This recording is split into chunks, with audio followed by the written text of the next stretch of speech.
If you're wondering how this place got so busy, blame the ether. Guardians, bearers, folks from all over have come, seeking refuge from the floods, and the poor devils that drowned in them.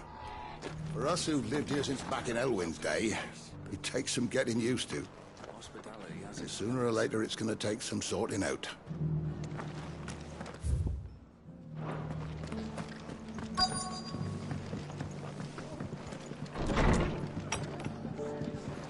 Martha's got a big heart. It's a pity there's so many who are happy to take advantage of it. Sorry, but if you're looking for a bed, there's none to be had right now. We're already sharing our cots with masterless bearers and those who fled the floods, and more seem to wash up at our door every day. The fates seem bent on driving me from my inn. But if they want me out, they're gonna have to try harder.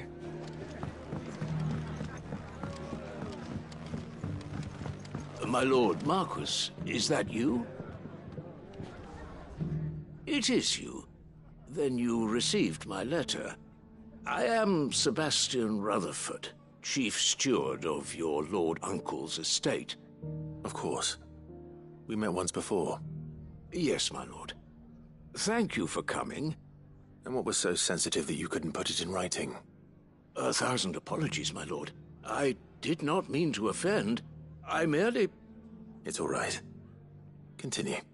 I am here at Martha's Rest, at the behest of your lord uncle, tasked with learning what I am able of the realm's current state of affairs. And what I have learned is grim. The fall of the Mother Crystals has left Storm in a state of utter disarray.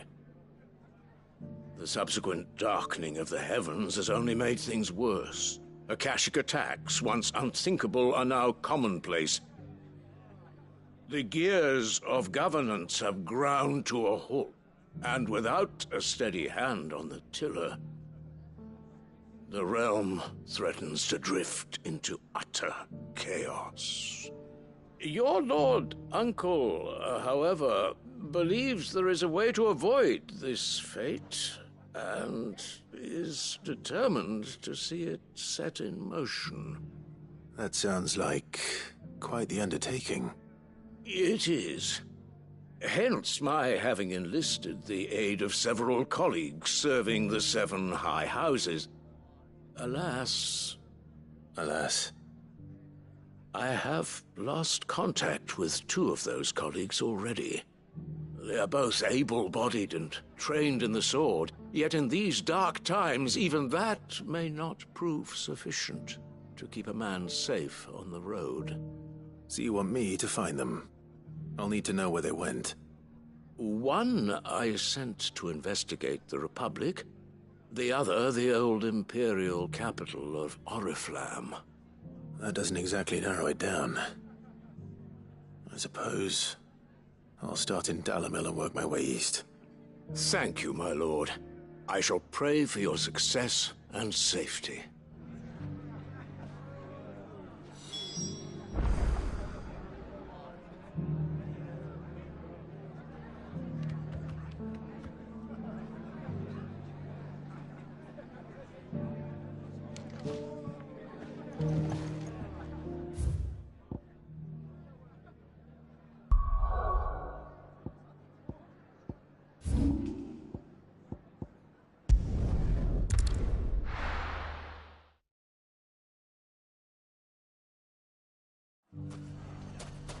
It's not going to be easy finding one man in an entire republic.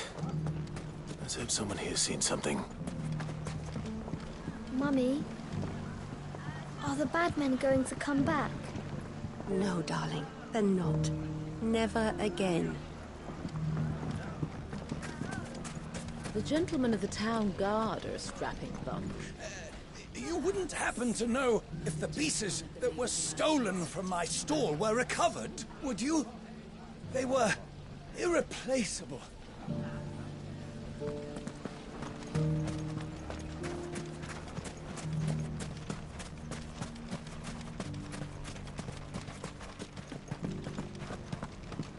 We haven't seen the last of those bastards.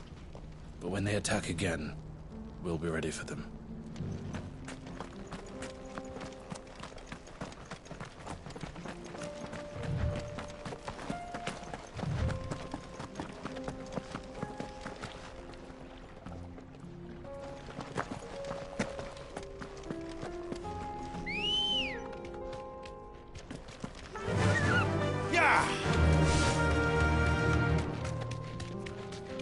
Someone's got himself in trouble.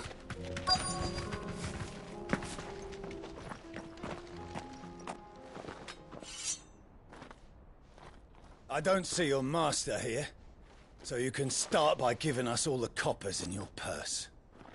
I already told you, I have nothing. Then maybe we'll take that pretty outfit and the steel you're wearing. Please!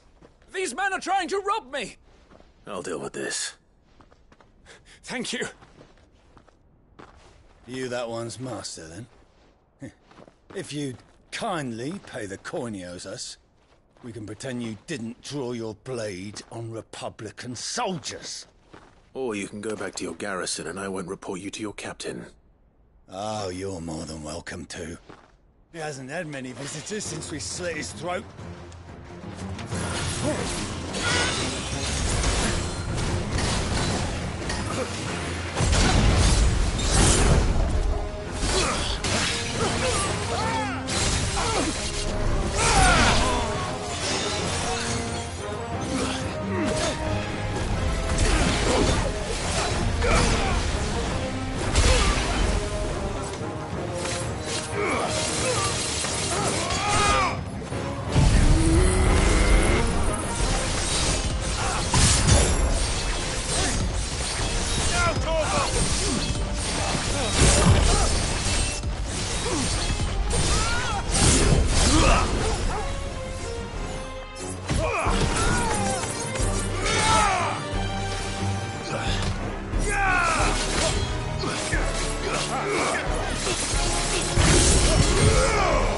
Soil and stone!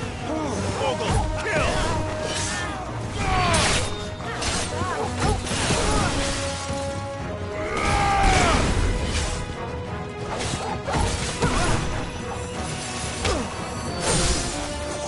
It's over! Now, Torgal! Torgal, kill! Now, Torgal! All yours, Torgal!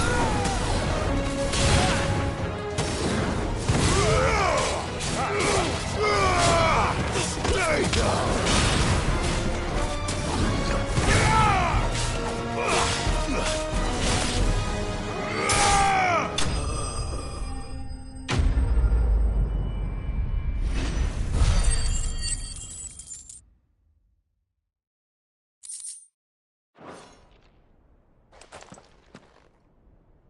I'd expect as much from Hugo's faithful, but these were men of the fist.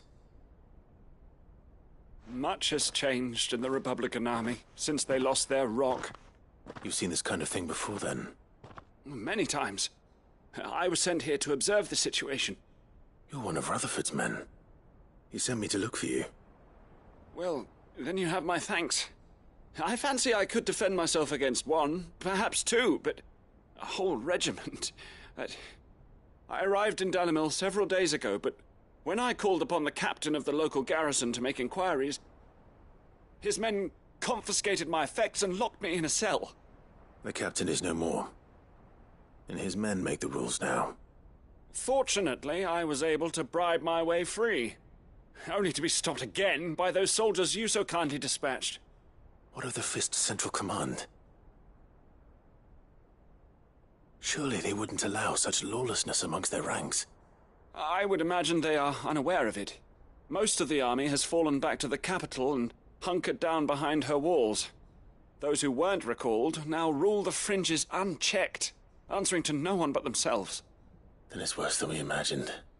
You should return to Rosaria. It's not safe here. I'll find a caravan heading north. You won't mind if I borrow one of these soldiers' coin purses?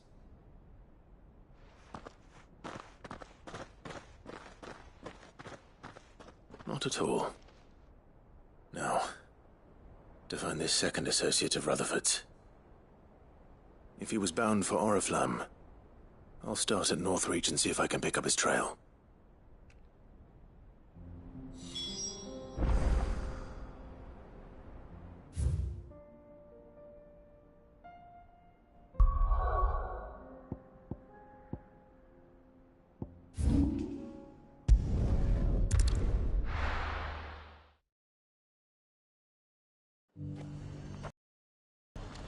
There's a lot of road between here and the capital.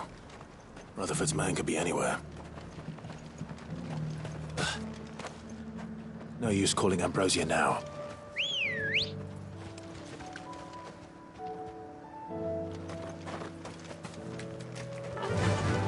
Fly, Ambrosia!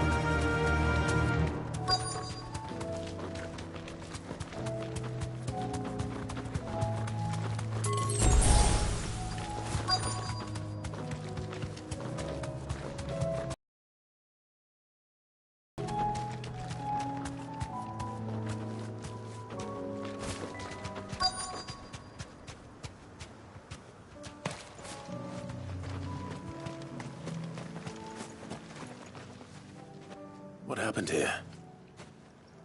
If you're with the others, they've already relieved me of my belongings. I'm not. I'm looking for someone who was sent here by a man named Rutherford. And then you found him. I am Alistair Rockford, attendant to the Lady Ariane of House Wellesley. Of the 7 high houses of Rosaria. It's been a long time since last I saw my great-aunt. Is she well? My Lord Marquis? Yes. Yes, she is. The Lady Dowager has granted me leave to assist your Uncle Stuart. I was on my way back from the old capital when I saw some villagers being robbed on the road here. Bandits? They looked more like field hands, but it didn't matter in the end. I did what I could to help the victims, but all it earned me was a pommel to the temple. Which way did they go? South, toward the gate. All right. I'll take care of them. Founder knows I've met enough of their kind. You head back to Northreach, visit the Vale, tell them I sent you. Thank you. I shall. Founder be your shield.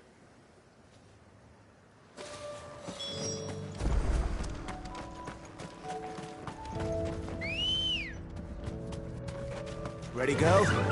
Faster! They just couldn't resist, could they?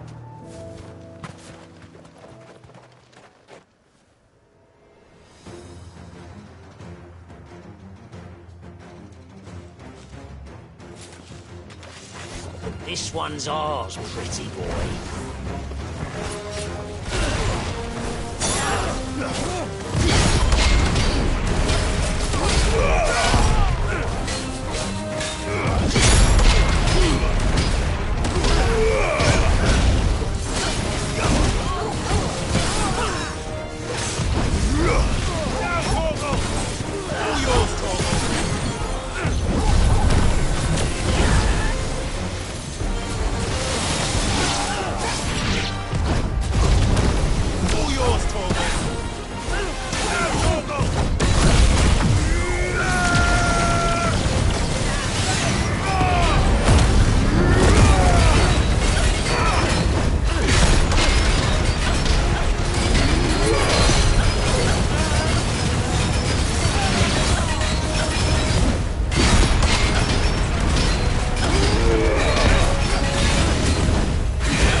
Make for the town while you can. There may be more bandits nearby. You don't need to tell me twice. Many thanks, traveler. This looks to be all of them. I thought I told you to make for the Vale. And stand by as ill might befall the heir to the ducal throne. It's just Clive. And I'm fine, which is more than can be said for you. I will survive. Strange that the garrison wouldn't intervene in such a brazen attack so close to their gates. The garrison have their hands full inside the city. Some days they don't even send out patrols. There are few hands left to work the fields, and even fewer to transport the grain. The market stalls are nearly bare, and the price for what remains is exorbitant. It's not uncommon to see a fight break out over a crust of bread. When I said the ones who attacked me didn't have the look of bandits, I meant it. They were probably just desperate. Rockford, listen to me. If you are to continue your investigation, you first need to seek the attention of a healer. Of course. I shall return to Northreach right away. But allow me to thank you first. Had you not happened along, Don't thank me. Thank Rutherford. It was he who sent me. I suppose he'll be wondering where I've got to. I shall send a Bastolus as soon as I'm able. Good day.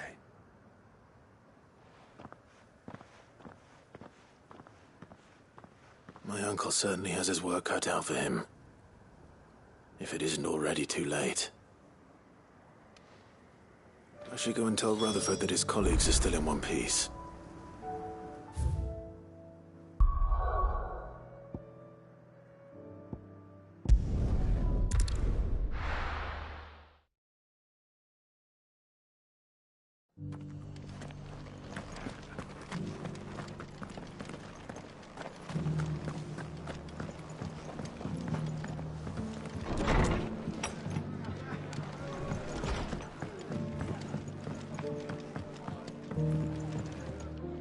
I see you're still here. The Rest's location affords a constant flow of traders, and with it, a constant flow of information. Speaking of which, I received word from both my associates. They have resumed their investigations, thanks to you. I only happened to be in the right place at the right time. They both seem to think the realm's prospects rather grim. I am afraid that grim would be putting it lightly. Storm is in crisis, and if we are to free her, we must work quickly. And we must work together. Such is your Lord Uncle's wish. As it is mine.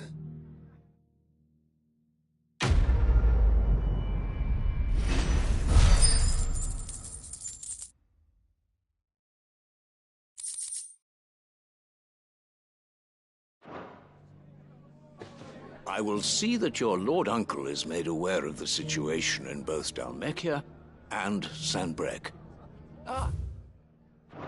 And inform him of your timely assistance, of course.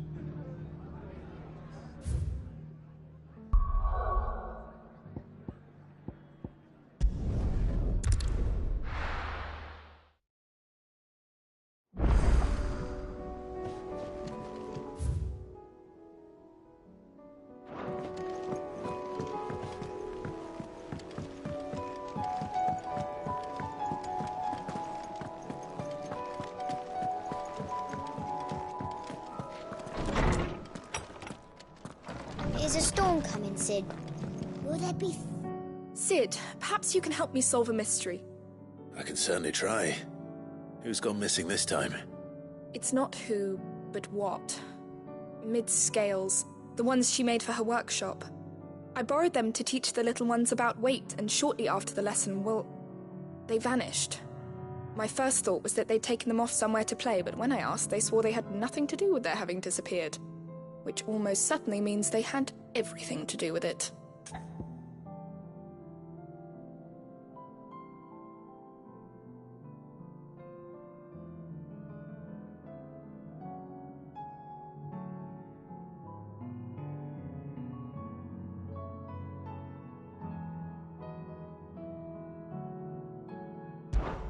Perhaps a visit from Sid will jog their memories. I think it just might. Thank you. I don't like to imagine that my pupils would lie to me. But if they have, I'll have no choice but to discipline them accordingly. They were in the atrium when I last saw them. As always.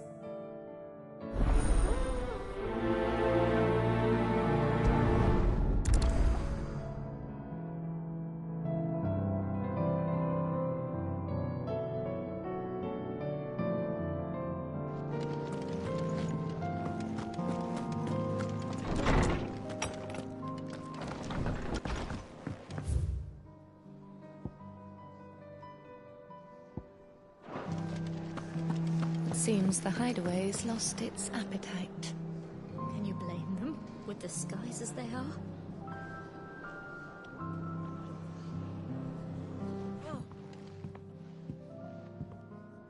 Sid! Look what the Cursebreakers brought back from Dalmekia. Said they were all the rage in Dalamil. Looks sort of funny if you ask me. I'll be damned. Have you had one before? Something smells good. What are we having? Bombs! And they are good. You should try one.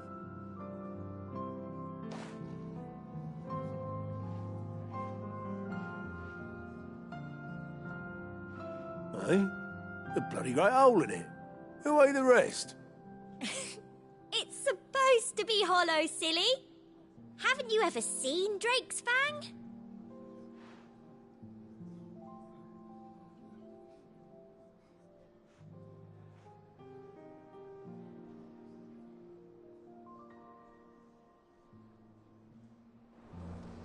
Oh, that blasted book!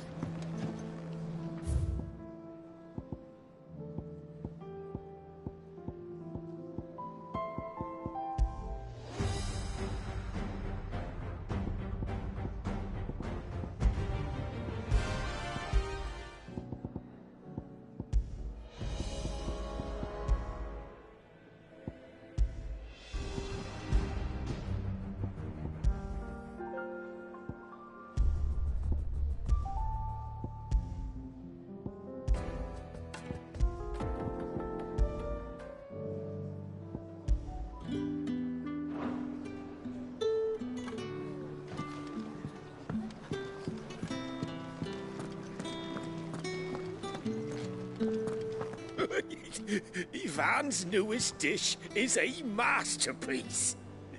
Once you get over the urge to gag, that is. Our battle cries of dread one time.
I heard the Emperor was impaled on his own son's spear.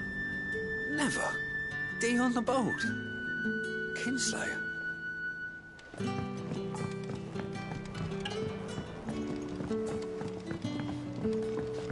We're all gonna die!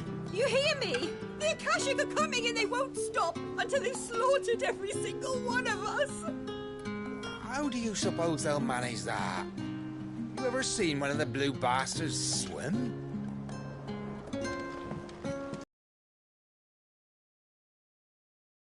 I might pen a novel of my own to tell the story of the hideaway. I change all the names, of course. Well, except for mine, that is. Just tell me, Shirley. You'll get us all straight. I'm telling you, I can fix them.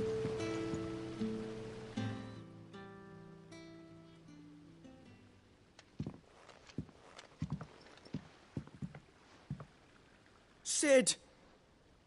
Hard at your studies, I see. And what is that? It's not a set of scales, is it?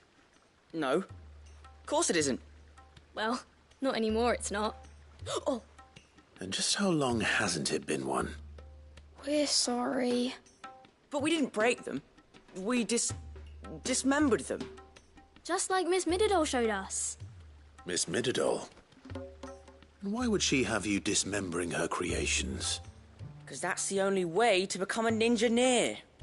Miss Mididol said, the best way to see how something works is to take it apart and put it back together again. Well then, your work is already half done. Carry on. About that. The taking apart was easy enough, but it's the putting back we can't work out. Speak for yourself. The heavy thing goes at the bottom. Then...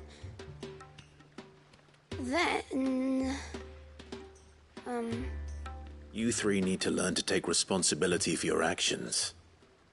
So let's have a look at these parts with fresh eyes, shall we?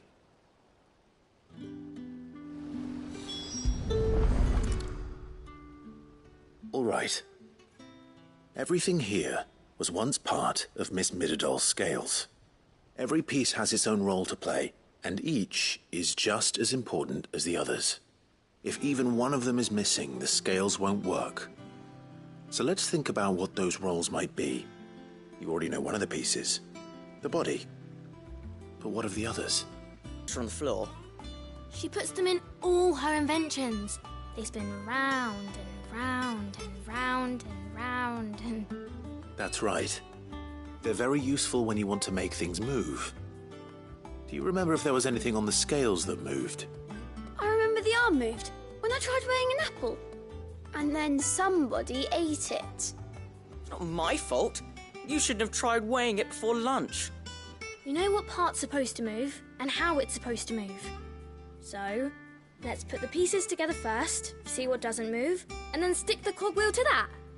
Not a bad idea. You see? It's not so difficult.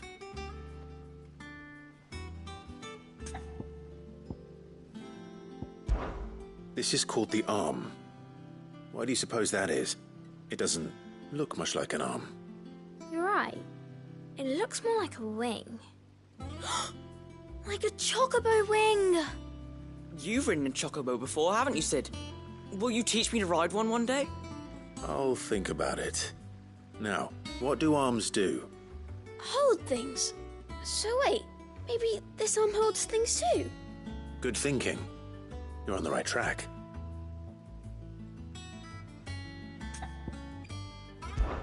These round parts are called the pans. You all know what a pan is, don't you? I do. Molly uses them in the kitchens to fry bangers. But these aren't for frying bangers, you idiot. They're for weighing stuff. But what if I wanted to weigh goods? I don't think he'd fit on that little thing. Probably not. What are the chains for? Holding the pans up? Well spotted. Which means something must hold the chains up in turn. So, now that we've taken stock of the parts and learned what they do, what do you think? I think we've got it. Then here's what we'll do. You tell me what goes where, and I'll put the scales together. Well, obviously you need to start with the body. All the other pieces fit onto it, don't they? And the arms go on the body, just like real arms. Or wings, if you're a chocobo. And then the arms hold the pans by the chains. Very good. Let's see if that works. Ah, all finished.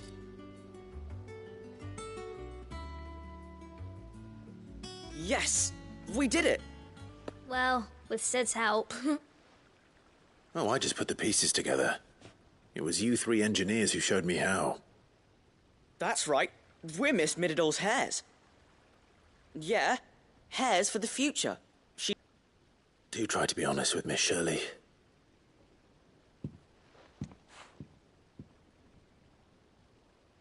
Hey, look! We never used the cogwheel. You don't think Sid forgot about it, do you?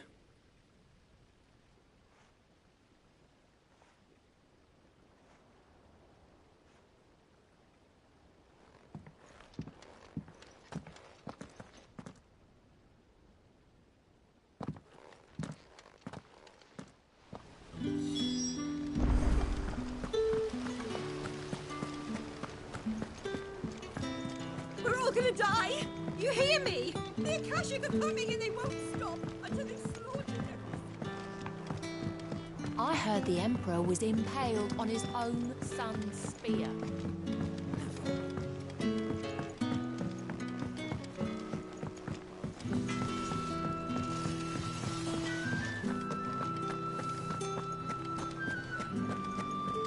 Seems the hideaway's lost its appetite. Is a storm coming, Sid? Will there be... Well, did you solve the mystery? It was as you thought. The children had the scales, or the parts of them at least. They dismantled them to see how they worked.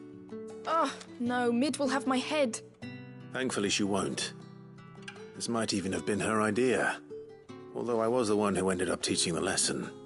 I'm so sorry, Sid. I know how busy you are. I shall see that the children are properly punished. Please, there's no need. Mid seems to have taken the three of them under her wing. She's even calling them her heirs. She'd have them follow in her footsteps. And her father's. I see. Sid, do you know why Mid has been spending so much time at the hideaway of late? She told me it was because her studies have been interrupted by events in Canva. Is that not true? No, it isn't. The university offered her a commission. In exchange for full tuition, room and board, they asked her to oversee the design of several new war engines. To anyone else it would be an opportunity, but to Mid, who lost both her parents to war, it was a bitter pill. One she was none too keen to swallow. But that should come as no surprise. She's only ever cared about bringing people hope. The very last thing war can be said to do. Which explains her heirs. She's working to give them a better life. And so should I. What's the odd engineering lesson? Ah, you've given them far more than that. And I'm sure they're very grateful.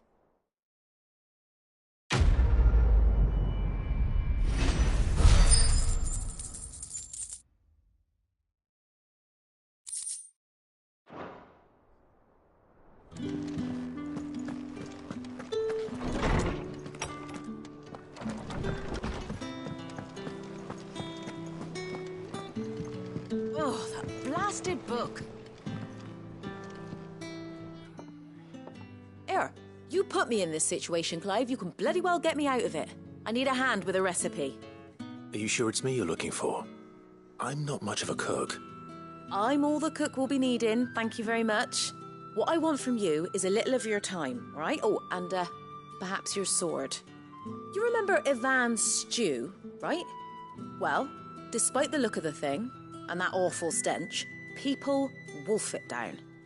So I thought I'd try making one of these supposed masterpieces myself. Had a peek at the book and gave it a go, but, well... It wasn't as straightforward as you'd hoped. Ivan had the same problem. Yeah, but this is my blimmin' kitchen, and I will not be outdone.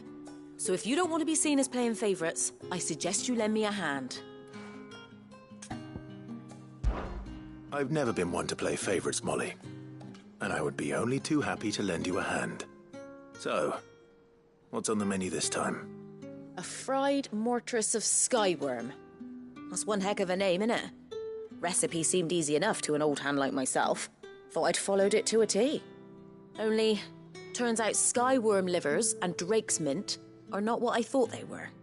At least I hope they're not, given the rancid mess they made. Ivan said the recipes in the culinary pilgrimage date back centuries. Who's to say the ingredients even exist anymore? Well, that's a question for a scholar, wouldn't you say? Perhaps you know of one? Kindly old fella who haunts the shelves, maybe? Fine. I'll go and speak to Harpocrates. Perhaps he'll know something. And if he does, I'll see if I can find your ingredients for you. You do that. Lest we forget, you've got a reputation to uphold.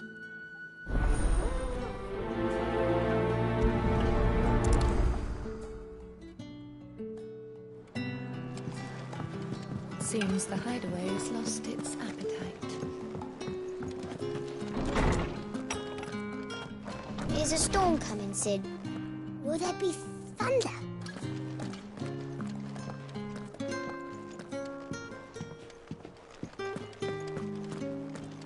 Sid, did you know that chocobos are far more resilient to the effects of ether than most other beasts?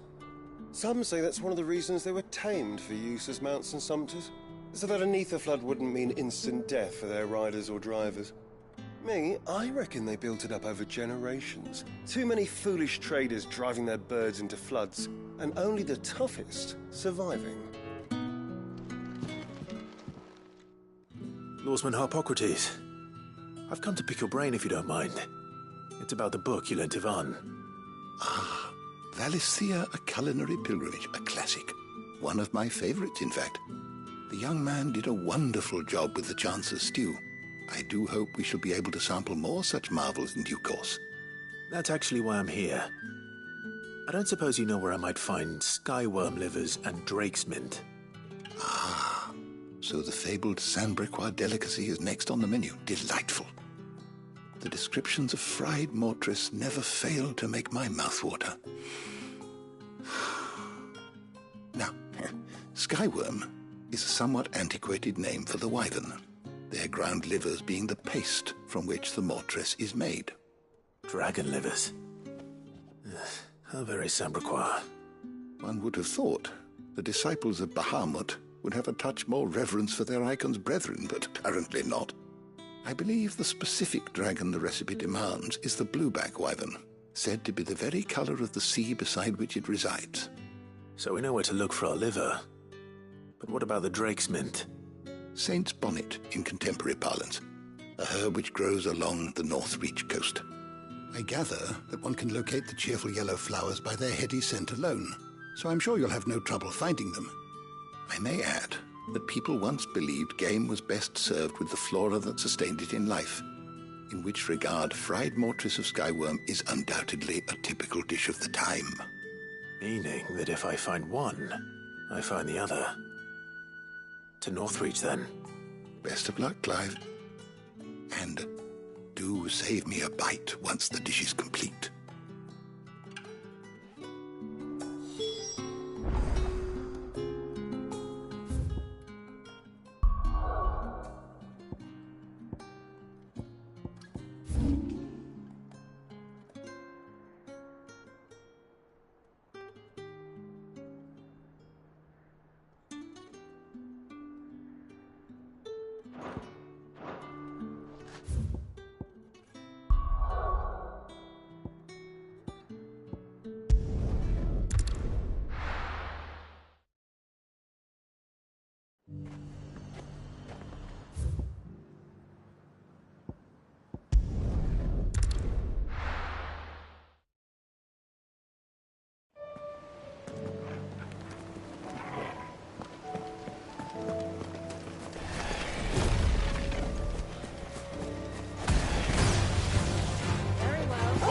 Kill! Titan!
now.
Hippocrates said I should be able to find what I'm looking for somewhere nearby.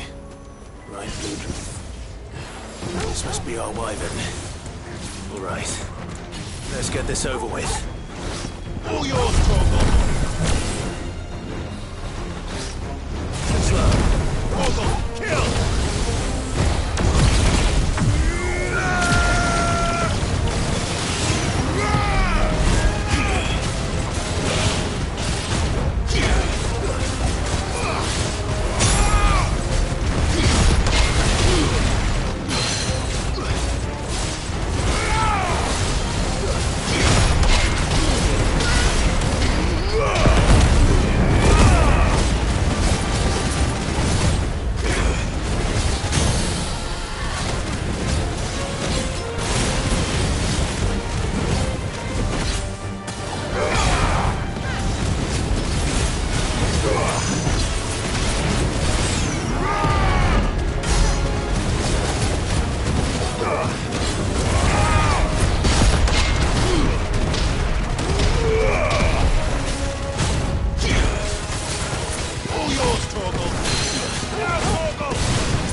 That's the wyvern's liver.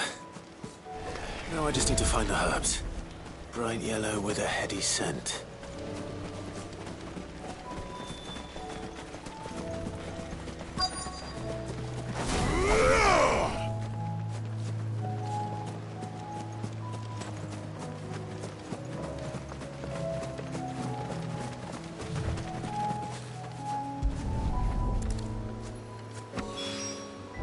I think that's everything Molly needs to resurrect her recipe.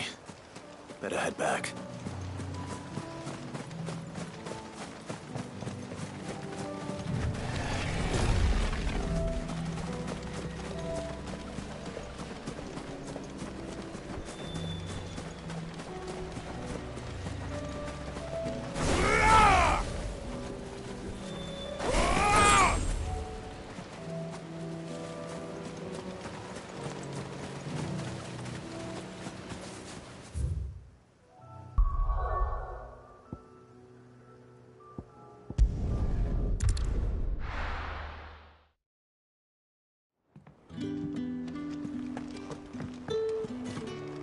Mindless though they are, an Akashic horde large enough to besiege the free cities is not to be trifled with.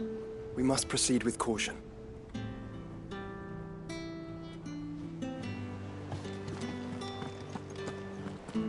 Canva's walls will not hold the Akashic horde for long. We can only hope they hold it for long enough.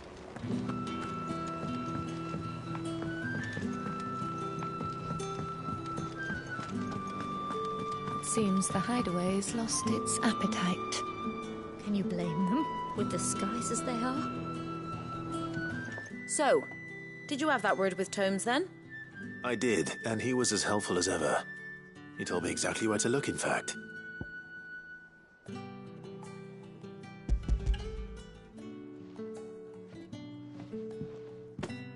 And what precisely will I be cooking up? Or is it better not to know? Blueback wyvern liver. And, a herb known as Saint's Bonnet. Ah, wyvern livers, was it? Well, at least it weren't actual worms, I suppose. Now then, you stay right where you are. I've got some cooking to do. Let's hope these grand old chefs of yore knew what they were on about.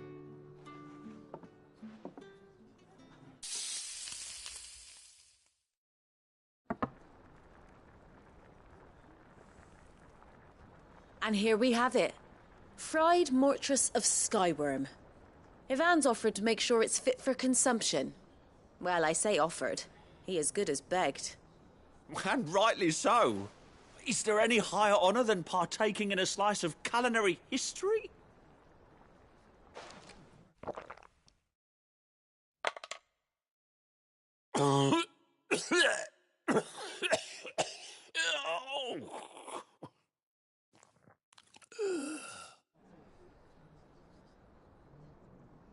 So, not fit for consumption then? What witchery is this? The crackle of the crust gives way to an almost violent richness. Yet, it is the piquant kiss of the saint's bonnet that tames this savage dish. It is a tour de force. A force of nature, even.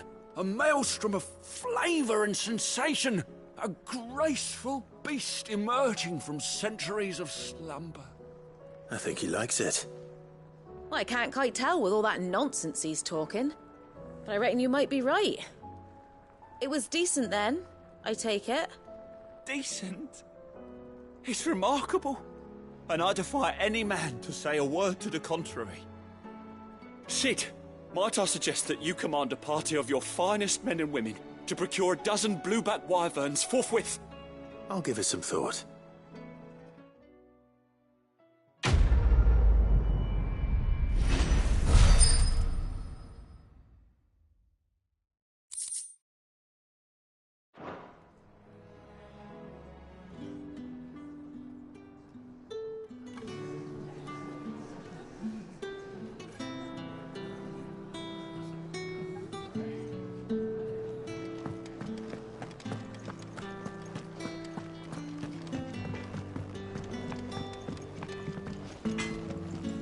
Trouble with your gear, or...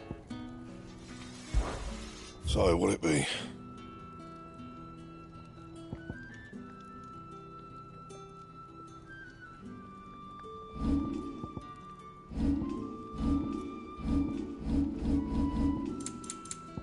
Anything else?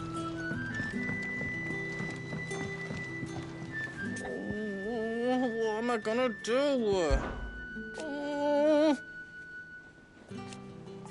But no more.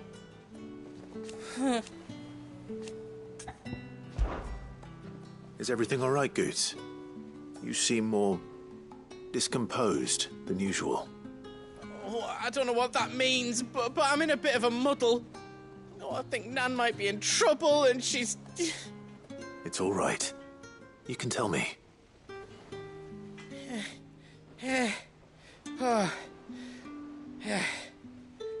There was a trader came by. One of our usuals, like. Said he'd heard some rotten rumours about her down Dalimil Way. Folk are saying she's been selling to bandits and cutthroats and that. I mean, she's fond of a chance to make a coin or two, aye, but she'd never do business with baddies. Especially not the kind who go hurting people who haven't done out. I wanted to ask her about it myself, but I'm scared she'll give us a tongue lashing. She'd never give your tongue a lashing, though, would she?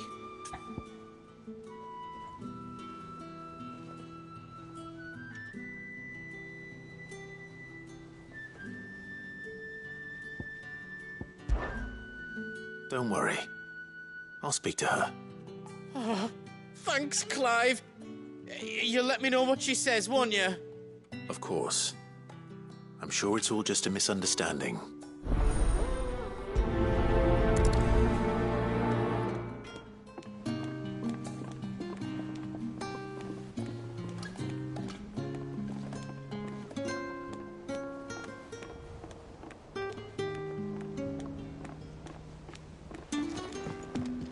Round and round the city clock, the wyvern chased the eagle. The birdie stopped to catch his breath, down came the eagle.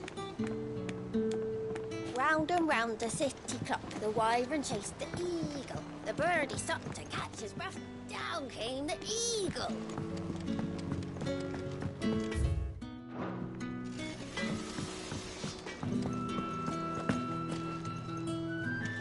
Lady Karen. How's business? Not nearly as foul as the weather. You're doing good trade, then? Both in and out of the hideaway? Can't complain. Wait. What exactly are you getting at? Not once in 5 long years do you pay my affairs half a care, but here you are today, raking me over the coals like a bloody popoto? Just asking. Out of interest. All right. I'm here because I was told that certain rumors have been circulating. About you selling weapons to brigands. Oh. Are you? And who was it who knows me so well as to tell tales of my evil exploits? I didn't exactly hear firsthand. All I know is that someone in Dalimil has been spreading word to that effect. And what? You believe it? You think I'm profiting off the blood of innocents, do you? Look, I've done things I'm not proud of. Might be there were a time when I turned a blind eye to the wretchedness of the world so I could line my pocket. But that woman is no more. And you'd know that if you'd ever paid the slightest bit of notice. You're right, Lady Karen. I apologize. It was wrong of me to doubt you. No, it was. Now, I reckon you've got better things to do than pointing your do-gooding finger at a poor old woman. Of course. Good day.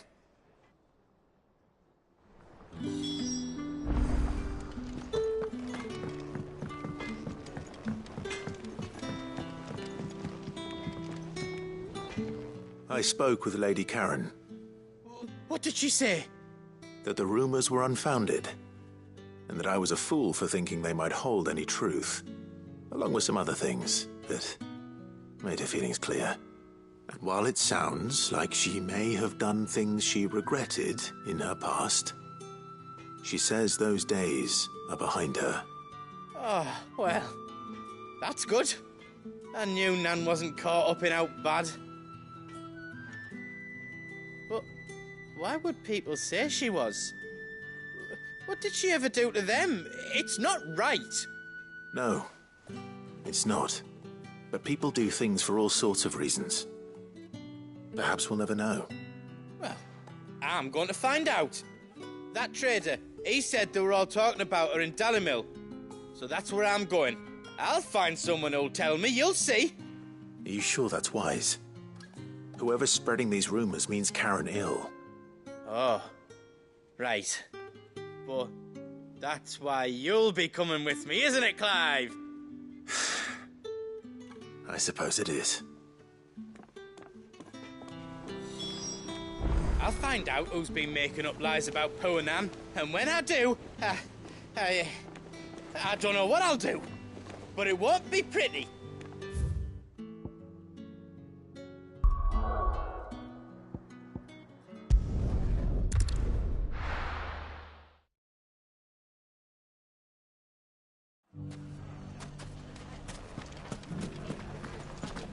The bandits may be no more, but look what they've left us with. We'll have a hard time. It shouldn't be too hard to find goods. Are the bad men going to come back? The gentleman of the town guard. You wouldn't happen to know.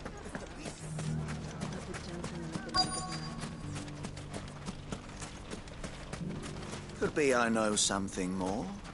What's it worth to you? I've got 100 gil and a chocobo feather. Clive, listen! I found someone who says he's heard the rumours about Nan. Have you? Go on. Tell him what you told me. All right. It's like I said. A wizened old crone by the name of Karen's been selling steel to whoever'll pay her price, be they knight or knave. Says the more swords and spears she puts in people's hands, the more war they'll wage. And the more war being waged, the more call for swords and spears. And who will they all turn to keep them in steel? Why, the good Reaper herself. And you've seen this Reaper at work? Aye, it just so happens I have. You'll find her right here plying her trade most days. Here in Dalimil? Where exactly?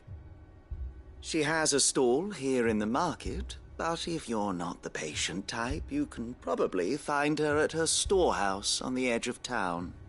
But it'd be a bolder man than me that braved that particular nest of vipers.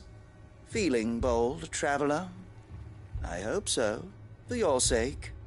Now, if that's all, I have places to be. Sorry to have kept you.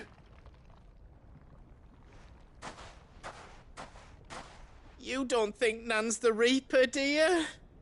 Not unless she's discovered the secret of how to be in two places at once. Eh? What do you mean? Lady Karen hasn't left the hideaway in weeks. So who has been running this stall he spoke of? Good question. I'll go and have a look. And I'll visit this storehouse on the edge of town. All right, but be careful, Clive. You too, Goots.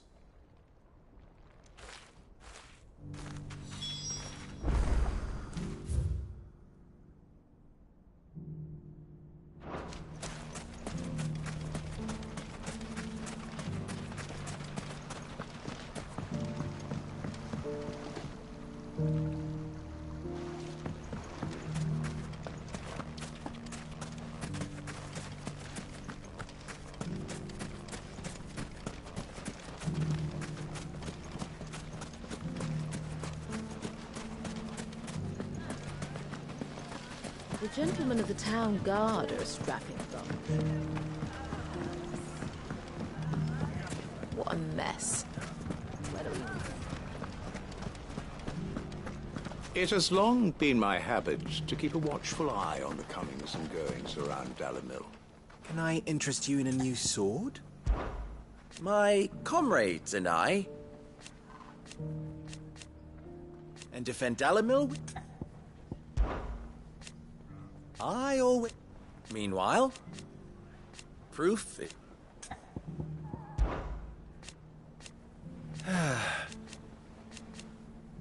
But... We are ever in your debt. Dalimil saved. And with It has long been my habit to keep a watchful eye on the comings and goings around Dalimil.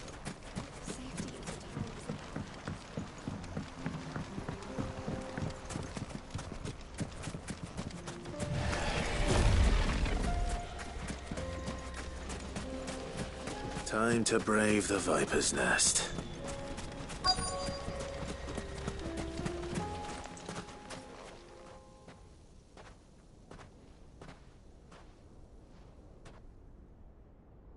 Just you, is it? Thought I might have laid it on a bit thick. It was a fairly unconvincing tale. So, what now? That's up to you.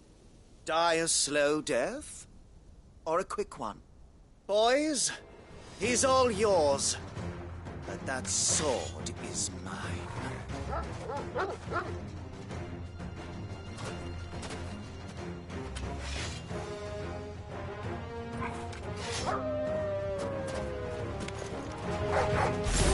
Leave now and we can pretend this didn't happen.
Oh, you've done it now.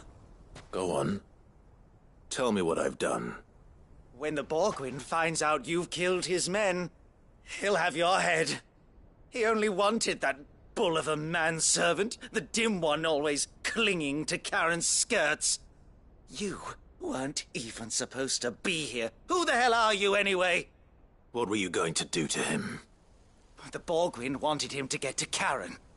I was only supposed to point the lamp in the right direction once he arrived in Dalimil. But then you turned up. Well, go on then. If you're going to end me, end me. You're not worth the effort. Now be gone, before I change my mind. Fucking coward! I need to find Goot. Right now.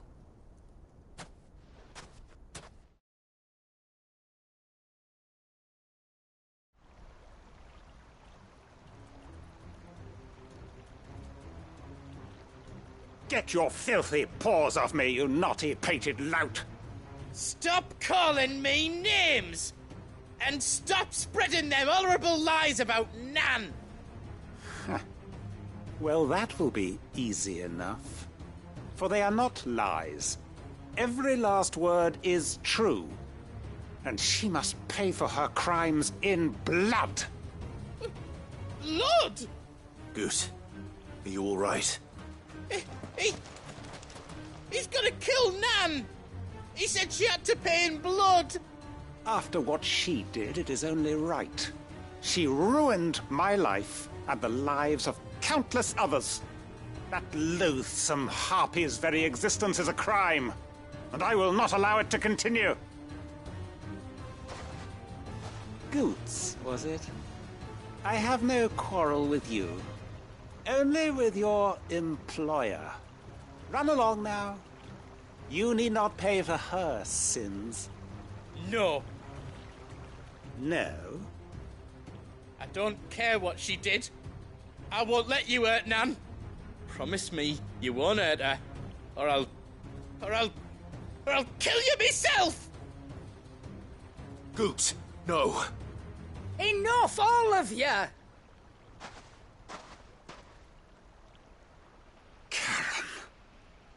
But how did you?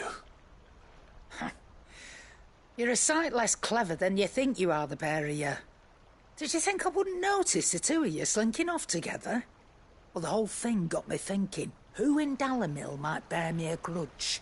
And a certain snivelling shit I ran afoul of in my fairy years came to mind. Though it was just Bogan back then, wasn't it? I thought the years might have taught you some sense, but I see you're the same pants-pissing craven you've always been.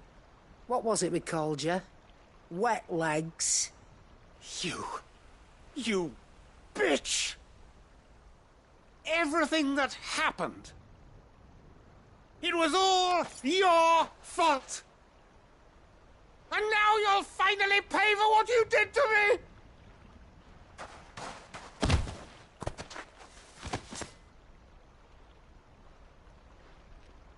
Goots, you... If you want a piece of Nan, you'll have to go through me. Fuck! You great galoot. Out of the way, I can handle this myself. So, wet legs, you remember what you told me when we last met? An eye for an eye. Wise words, Sam.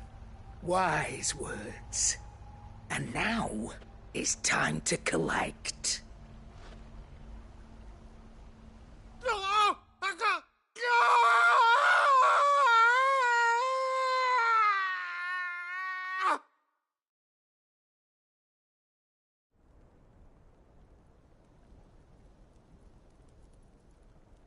Sorry to keep you waiting. Is he... Dead? No. But I reckon he wishes he was. It isn't easy going through life one eye short of a pair. After all, I should know. You don't mean... Oh, don't tell me you didn't notice. Lost it to old Wet Legs back when we were working the same routes. Said I'd stolen from his strongbox. I'd done nothing of the sort, mind. But that didn't stop him taking his little revenge. So I took some of my own. Sorry, lost everything. His coin, his clients. Always knew he'd be back one day to claim his due. But he crossed a line dragging poor Goots into this. He didn't hurt you, did he? No, Nan. Still got all my arms, see? Legs too. But what if he comes back again? What if he does? First we take the other eye, then we work our way down. He'll learn his lesson soon enough. But something tells me the Wet Legs has learned it already. Right. Let's get you back to the hideaway. You've attracted quite enough attention already. Ta-ra, Clive. Remind me never to cross you, Karen.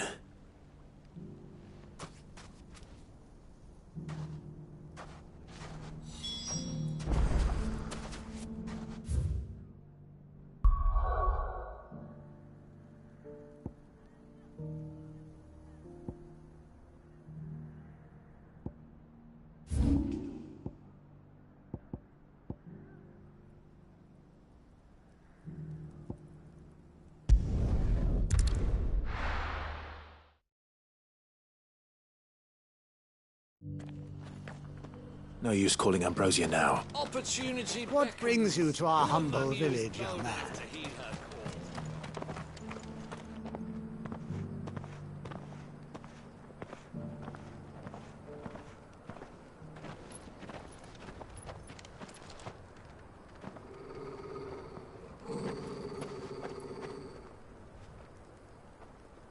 Cyril. How fares the search? Well, Your Grace, my report shall be with you ere long. Ah, yes. Yotei is otherwise engaged, at my behest. And the duty of wardenship? Fulfilled. For as you see, I've been reunited with my first shield. I am Cyril, Knight of the Undying and bearer of the Burning Quill, charged with chronicling the mortal deeds of His Grace, Joshua Rosfield, Keeper of the Flame of the Phoenix, and rightful Archduke of Rosaria. I entrusted Cyril here with overseeing the investigation into Ultima's origins. Findings from his brothers and sisters afield are delivered here to be collated and catalogued. Just how many Undying are there? Not nearly enough, milady. Yet we are glad to give our all in service to the Phoenix. Such is, and has ever been, our creed. I see. You have your associates, I have mine. But you may now think of them as ours. That won't be a problem, will it? The Phoenix is our sun, and we but the shadows that quicken in his radiance. It is from the darkness that we serve, both him and now you.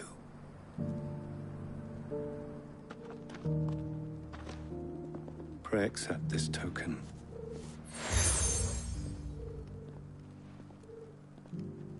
If there is nothing further. No. You are dismissed. Your Grace.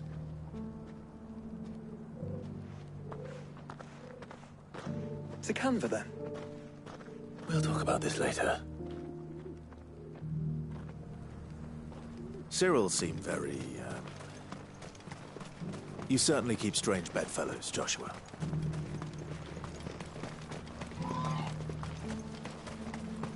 Ah, Lord Rosfield. I'm afraid I cannot stay to talk. I must leave to collect the reports of our spies in the field. Now that you wear the Phoenix down, our brothers and sisters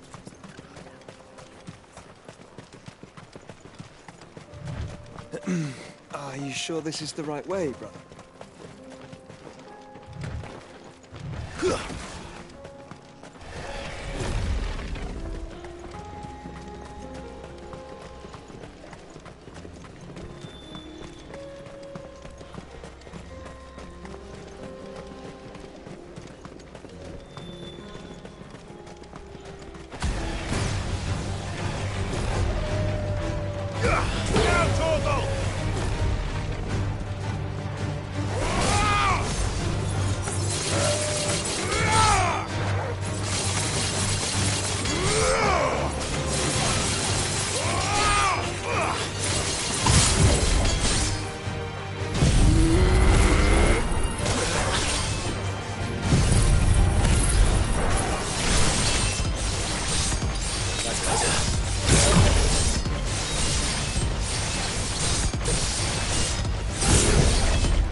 Come on. Run at the wind.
Let's go. Fly, Ambrosia.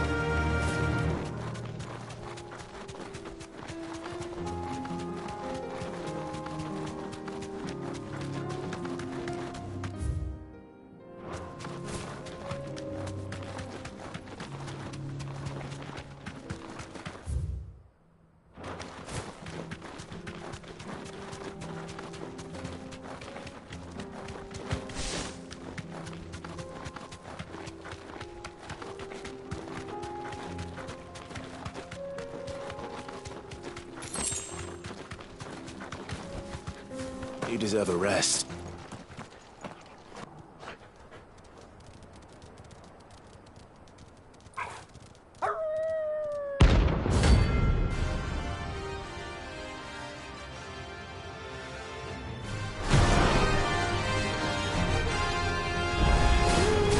Remember, you're on my side, Torgal.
Finished.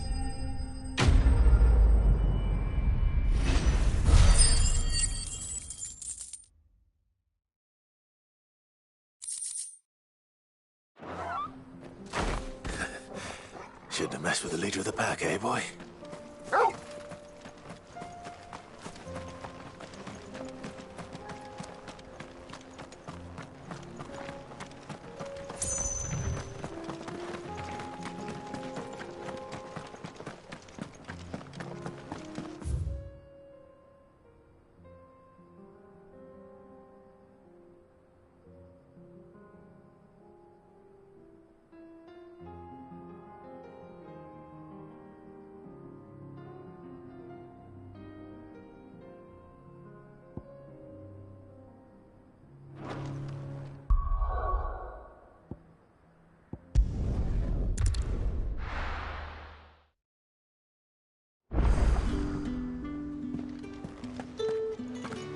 Kanda's walls will not hold the Akashic Horde for long. Were it not for the Undying's aid, I would be long dead. Grant them your trust, and they will repay you.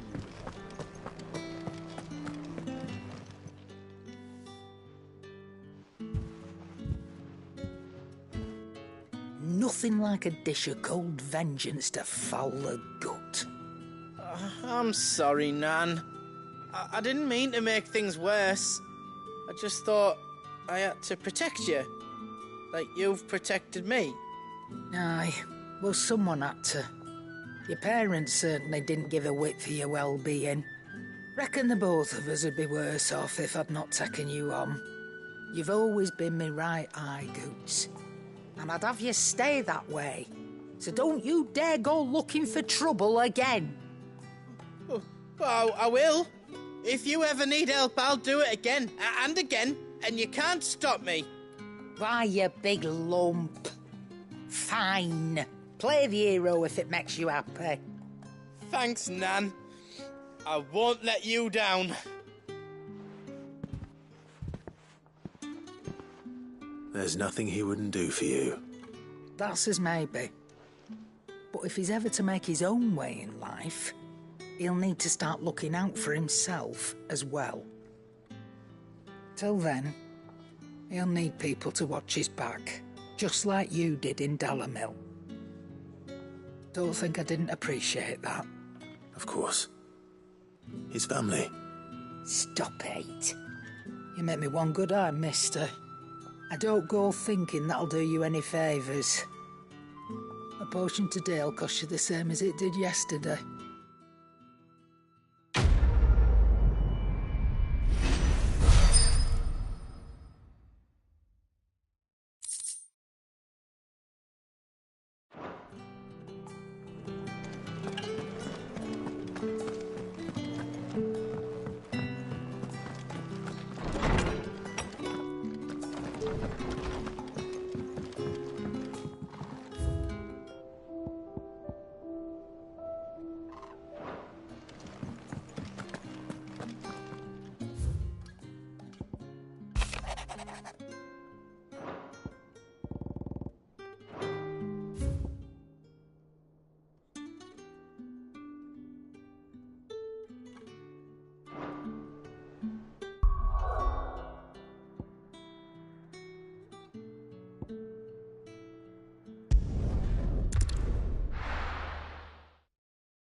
Opportunity beckons. Who among you is bold enough?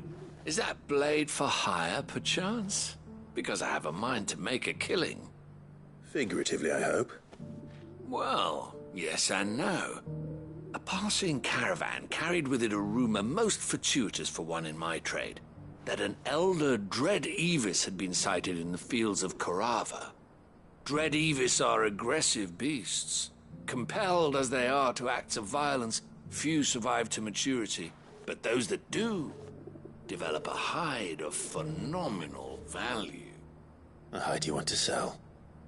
Eventually, yes. Though I would have it tanned first that it might be crafted into marvels the likes of which the world has never seen. Dread Evis skin is a rare thing indeed. But the worked hide of a well-aged beast, now that would fetch such coin that Gilbert himself might weep with envy. Bring me that beast's skin, and I will share with you the bounty of our combined labors.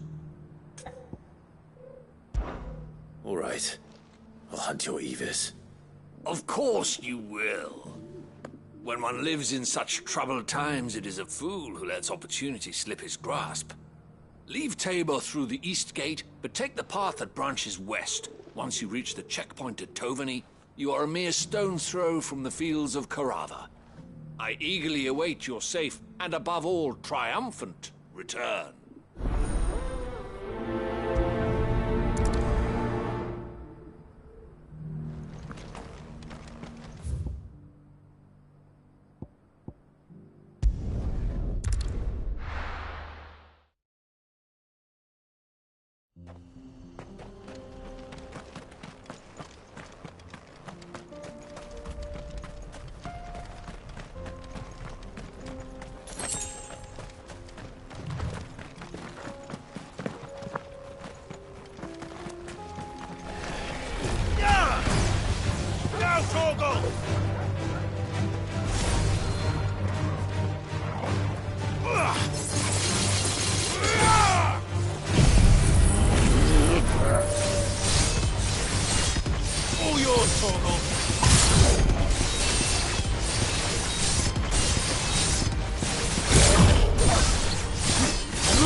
Good girl. Fly, Ambrosia.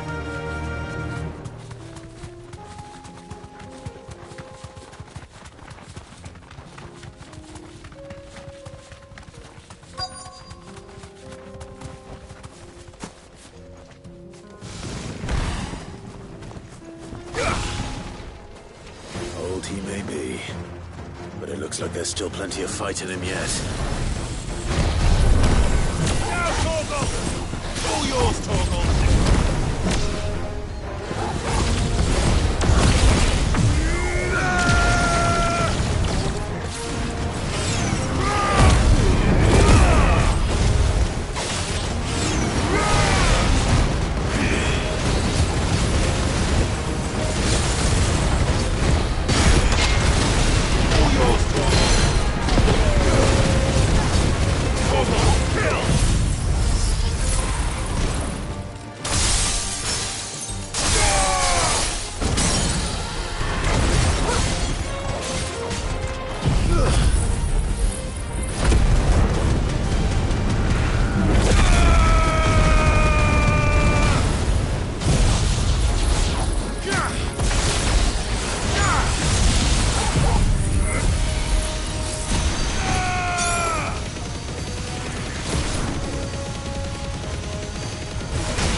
It's over!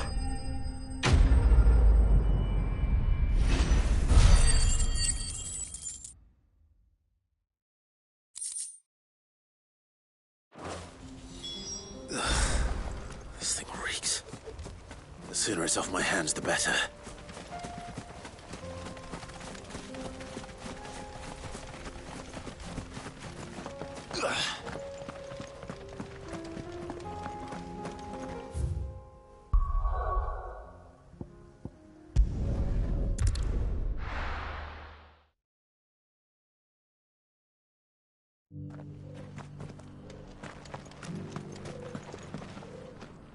Here's your hide, as requested.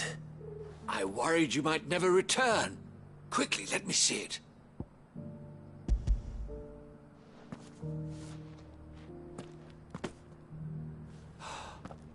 Oh, as supple as a maiden's cheek, yet as adamant as her virtue.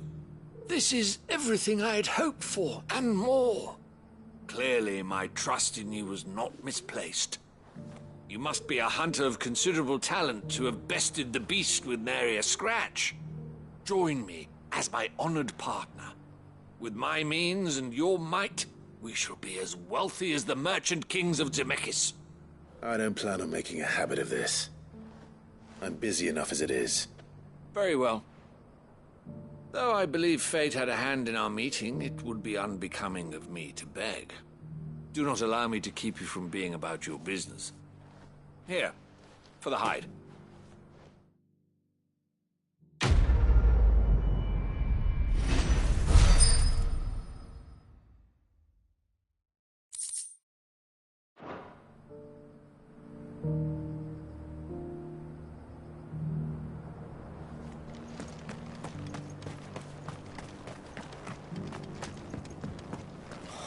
I feel like I've fleshed 100 skins today.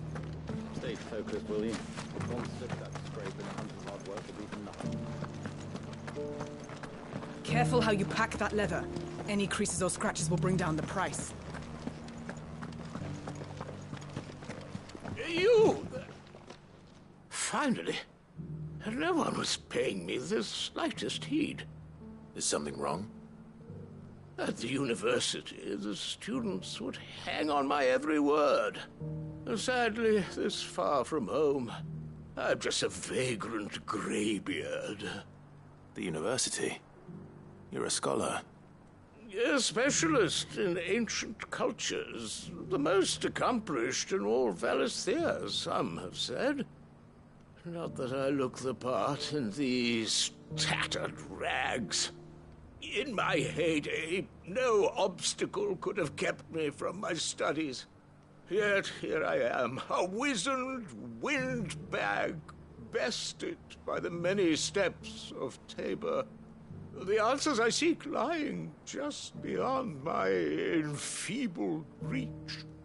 Would you do an old man a kindness and brave the stairs in my stead? You'll be amply rewarded, of course. Climb the stairs and... And memorize a few inscriptions for me. Assuming you know your letters, that is. Some courteous soul is rumored to have carved clues to Tabor's rich history into stones dotted about the village.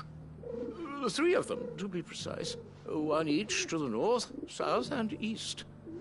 I'm here in the hope that those carvings might shed light on a riddle I've been pondering for some time.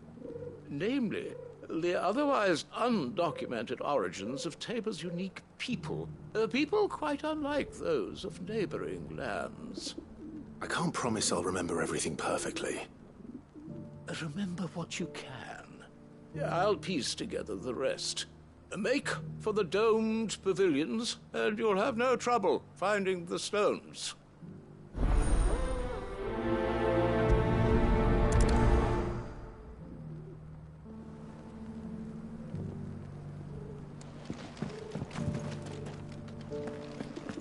How are those new boots treating you? They're fantastic. Soft as phoenix down, but tough as boiled bone.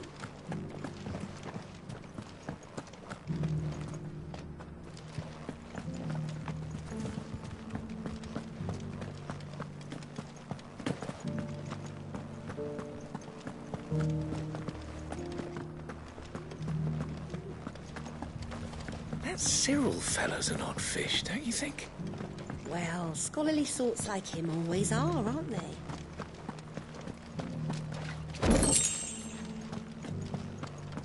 Why won't the sky go back to how it was?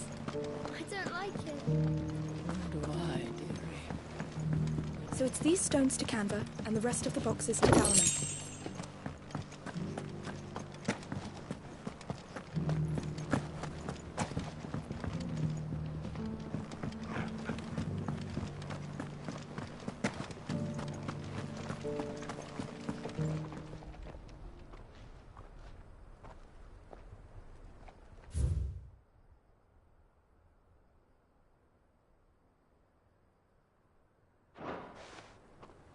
No history would be complete without mention of the mother crystals.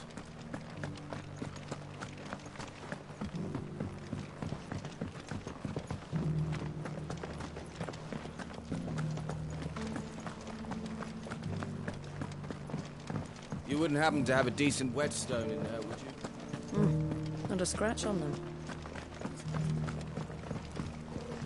Have you noticed the Elder has been coughing less of late?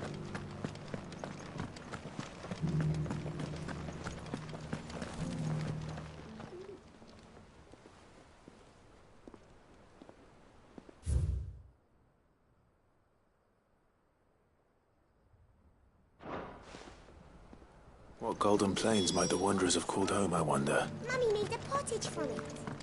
Sounds delicious. Perhaps you'll invite me round. That mark. You must be Lord Rosfield. A pleasure to make your acquaintance, my lord. I, too, am a member of the cause, though I spend most of my time hunting. For the good of the village, you understand. The soil is poor here, so the people sup mostly on meat and blood. The hides, meanwhile, they make into leather and then into gill.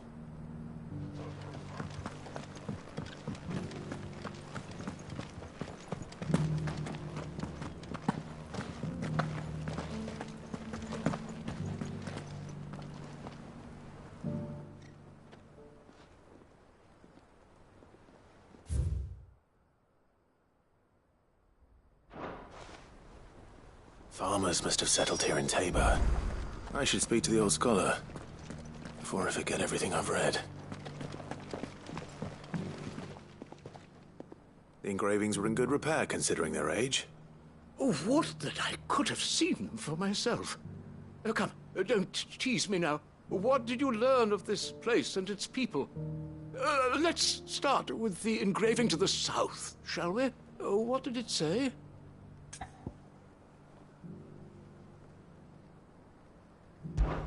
Guardians of the Crystal, the first stones of Tabor, sacred hold thy noble blood, till ends the mother's labor.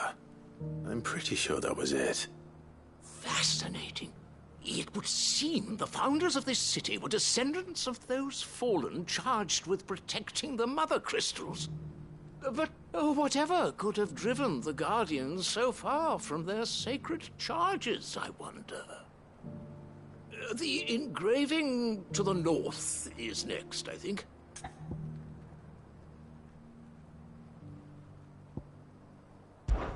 Wanderers of the Golden Plains, lay your roots in stone.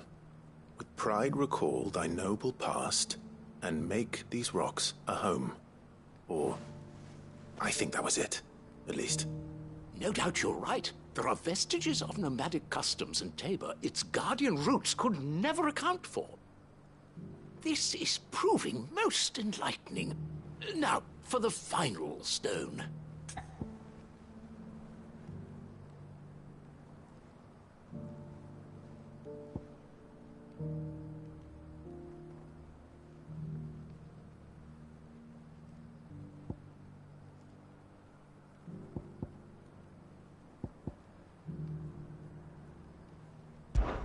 Children of the Hunters, now sworn to serve the sun. Sun worship? That cannot possibly be right. I could have sworn it was something like that. Children of the Hunters, now dancing hand in hand. That can't be right, surely. I'd rather suspect it's not. Children of the Hunters, now tillers of the land, reap her promised blessing and give praise her gracious hand. That's all three. And so, we add primitive farmers to Tabor's founding peoples, the final piece of the puzzle. 3 engravings, one for each of the 3 peoples to have settled Tabor in ancient times. Guardians of the Mother Crystal, wanderers from across the plains, and last but certainly not least, hunters turned farmers. Little wonder it was so difficult to trace the roots of Tabor's culture. Those roots reach down through 3 distinct traditions. And nonetheless, one cannot help but wonder why this fact is not better known among scholars, given that the stones stand here for all to see. Too many stairs, perhaps. Ha! Too many by far. Here, and thank you.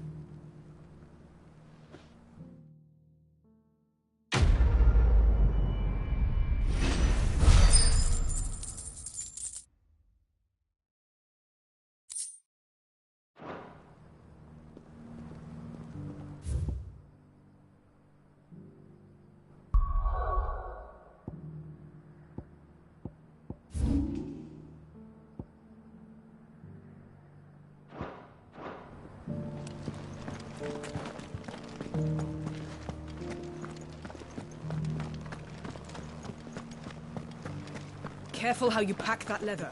Any creases or scratches.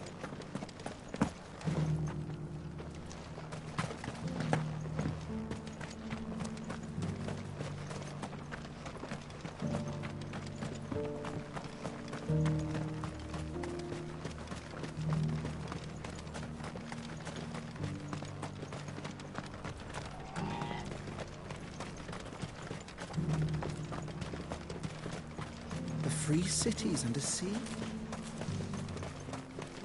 There are horrible beasts down that way. Ashen terrors who'll kill you as soon as look at you.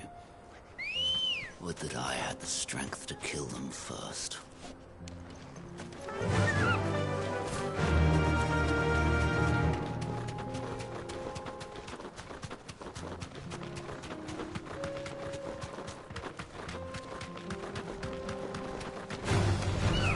Orcs. Then let us be rid of them. Torgal, kill! Now, Torgal! Torgal, kill! All yours, Torgal!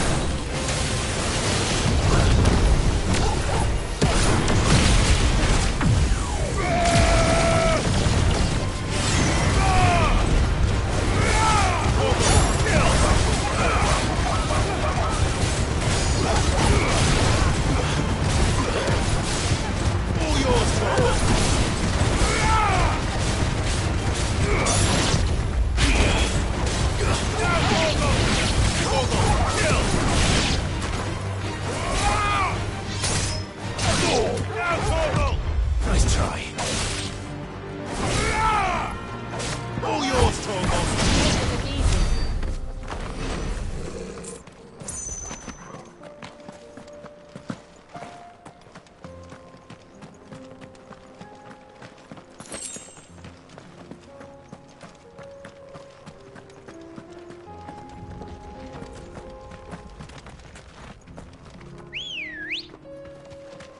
Good girl.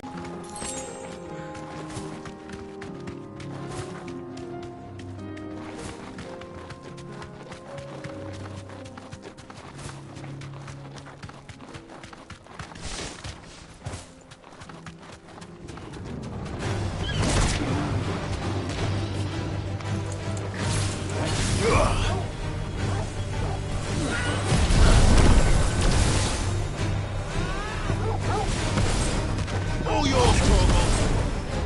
Torgal, kill! Now, Torgal! Torgal, kill! Now, Torgal!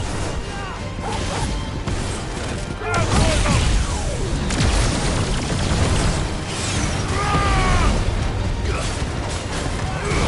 Torgal, kill! Now, Torgal! Torgal, kill! All yours, Torgal!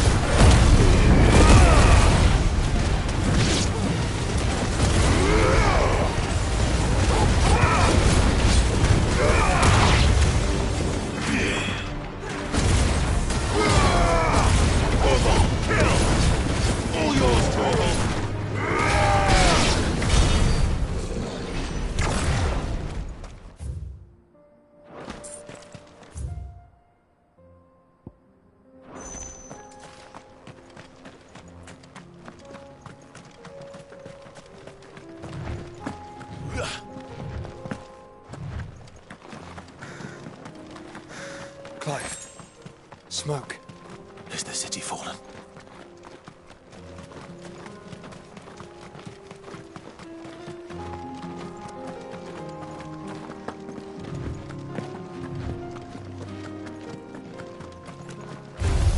Torgal, kill!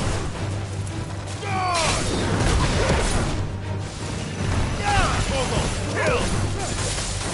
Now, Torgal!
The free men are still holding their own, then. Do we have any idea where Gav and the others might be? There's a warehouse near the docks where we agreed to meet if there was any trouble. We should hurry.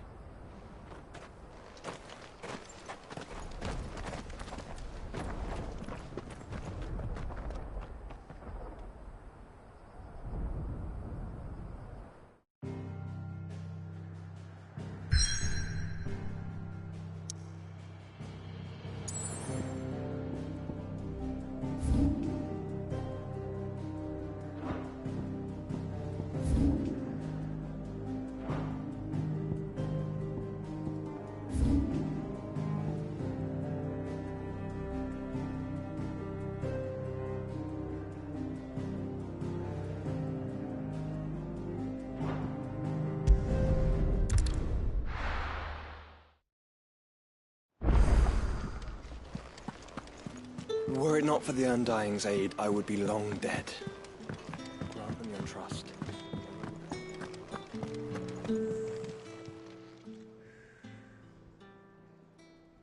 Let me tell you a story, Clive. All right. Them rumours Wetlegs were spreading. Might be they weren't just tales plucked out of thin air. You see, there were a time when I weren't too particular about who I sold steel to, so long as they paid me the right price. Some women lust after blood, others after flesh, but me, I were always one for gold. And to satisfy that lust, I sold to opposing armies, stabbed my every client in the back, made myself the most hated woman in the twins.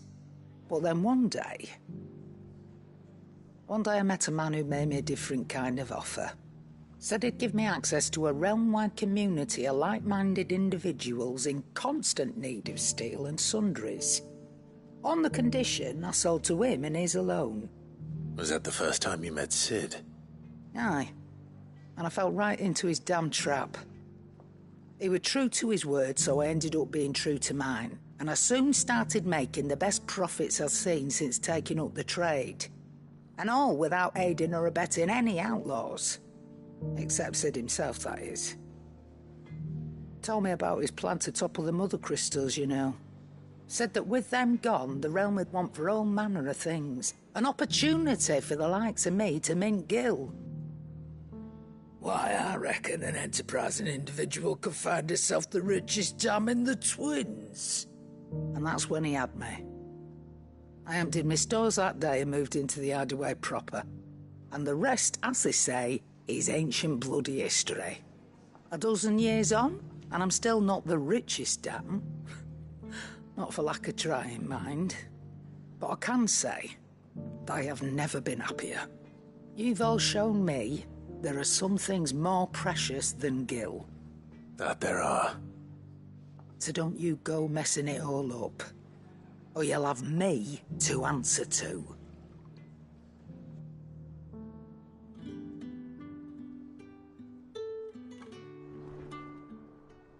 Aye, it's a dangerous world out there. Best stock up while you're that great, love. No. Coin purse weighing you down?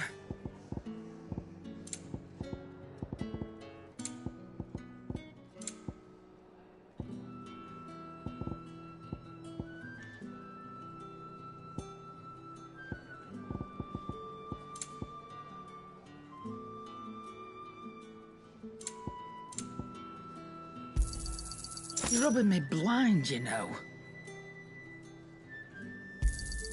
It'd better all be here.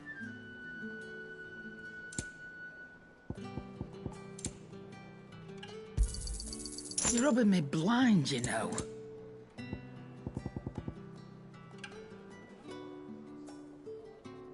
Come again. Or don't. I'm not much bothered either way. Hauled into tires.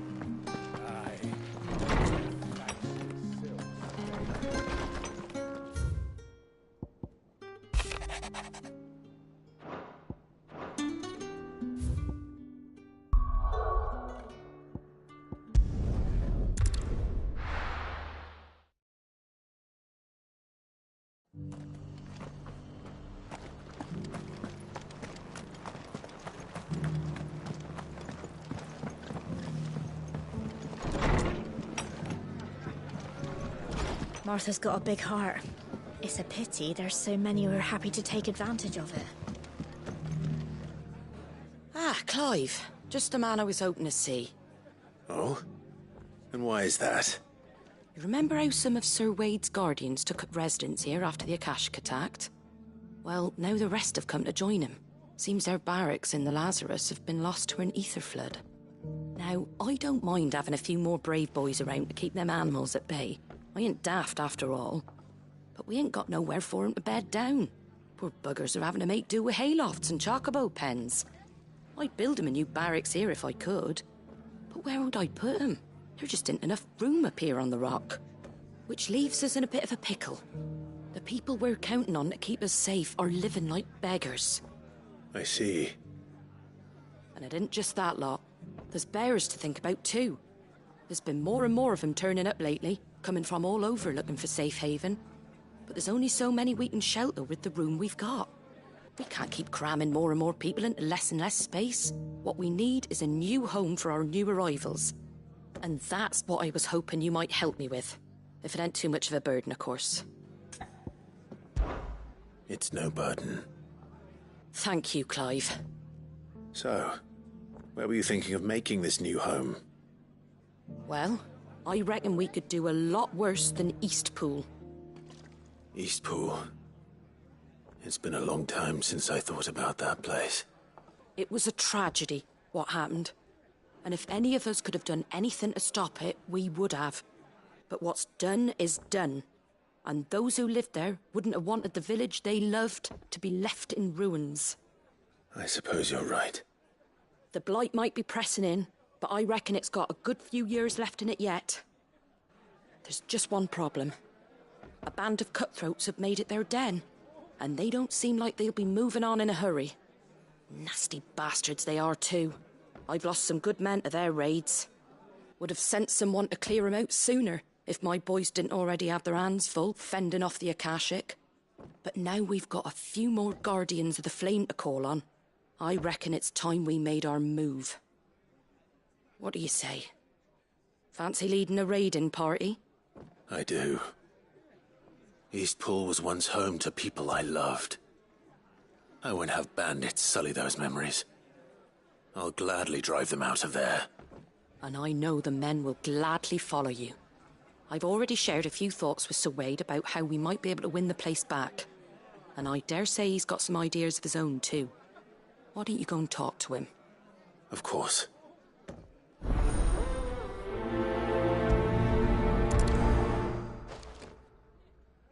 Reckon Eastpool would make a nice little home for a few bearers and guardians with a mind to make a go of it. Back to Eastpool, then. Not just yet. Let's hear Wade's plan first. I'm all for making this town a welcoming place, but... How do?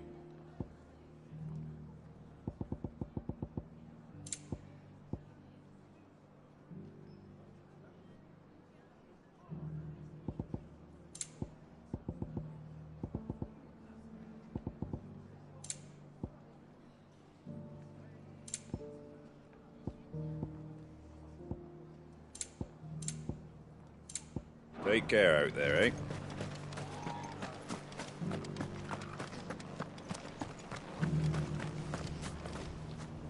So, Wade, it's good to see you well.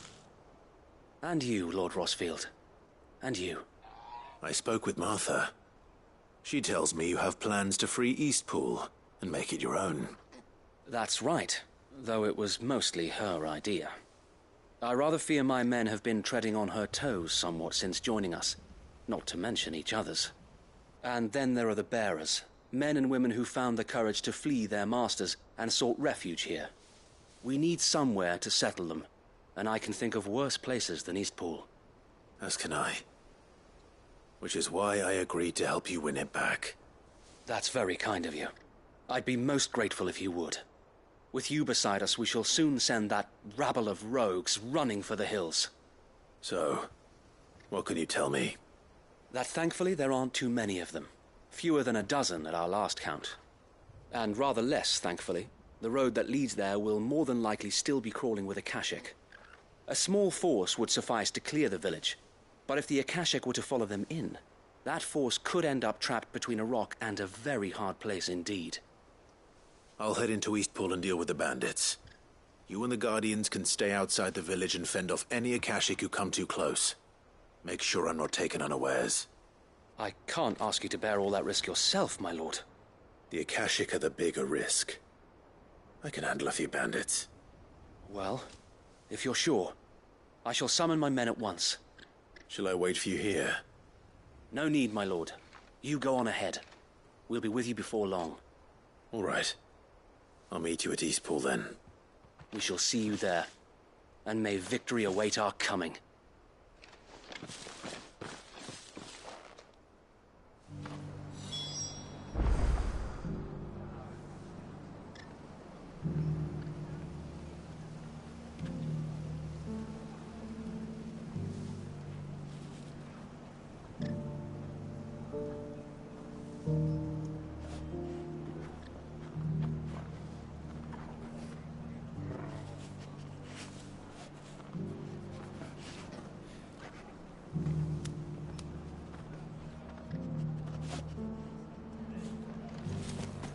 Inn's full. Don't bother.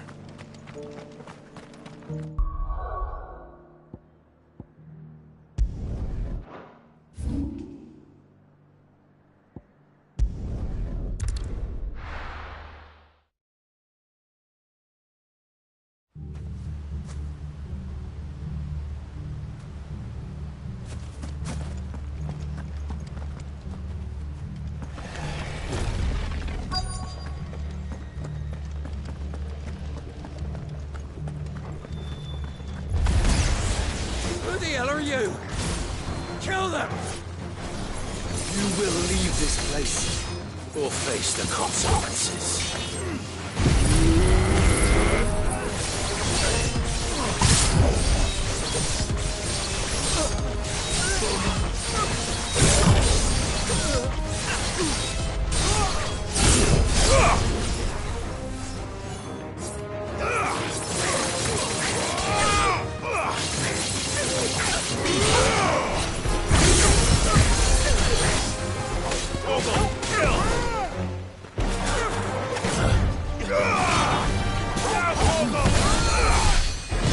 Nice try.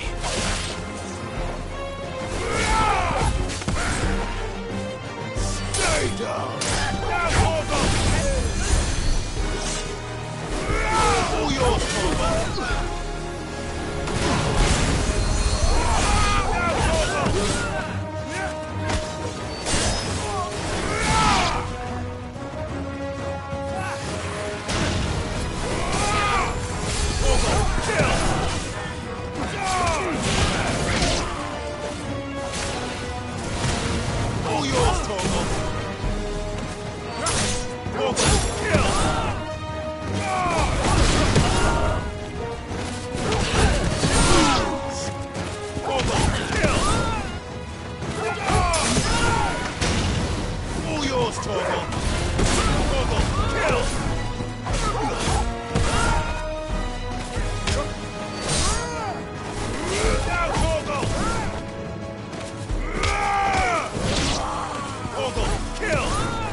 All yours, Torgo.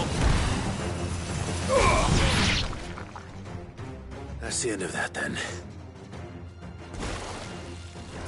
Or maybe not.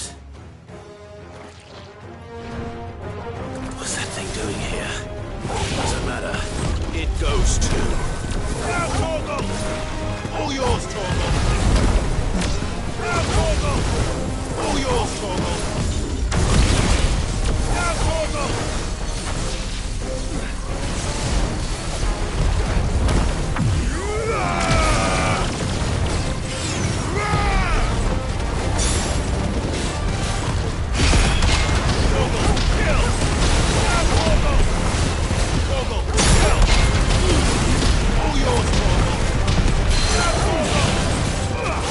Kill!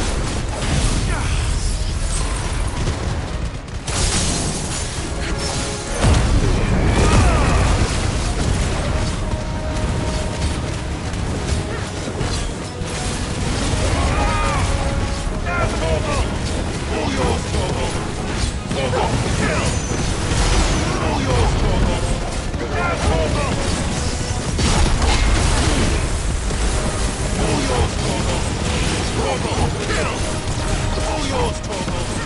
Now, Torgal! Torgal, kill! Odin! Now, Torgal!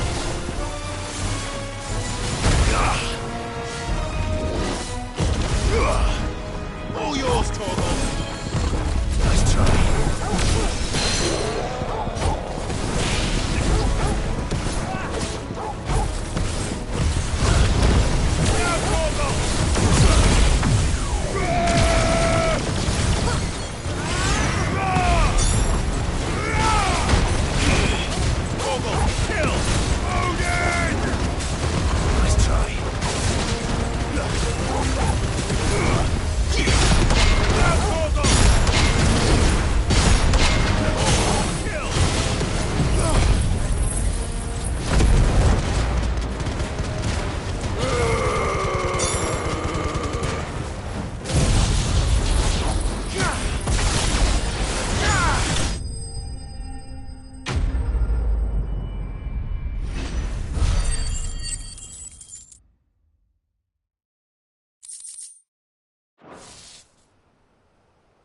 Any more surprises?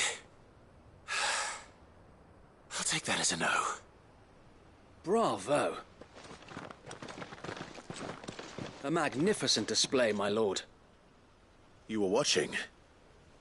I thought you were keeping an eye out for a Kashik. We were. Put down more than a few on the road, then arrived just in time to see you slay that... whatever it was. Let's hope it was the last of its kind. Though I expect you and the Guardians will be up to the challenge should another appear. I would hope so, my lord. Your men will be bringing the bearers who'll be living here, I assume. It might be best to send word for them to come right away, before any other unsavory characters move in. Of course. I'll send orders for them to depart immediately. Leave it with me, my lord.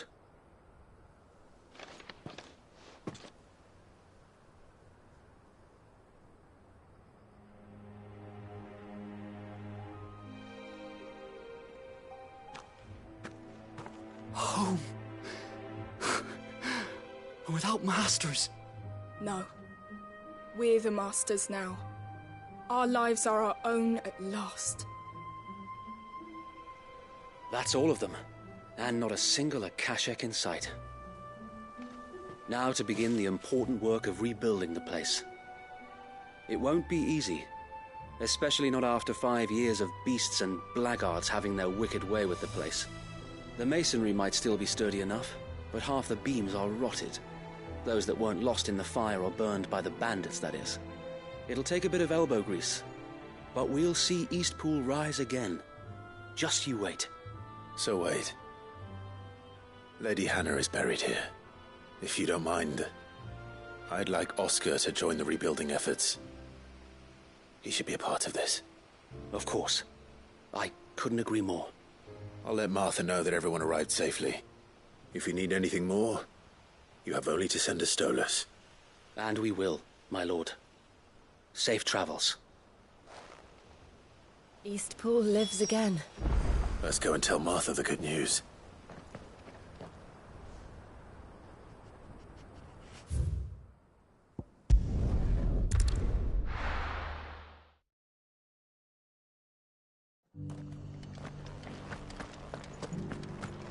The Guardians of the Flame were true friends to the rest.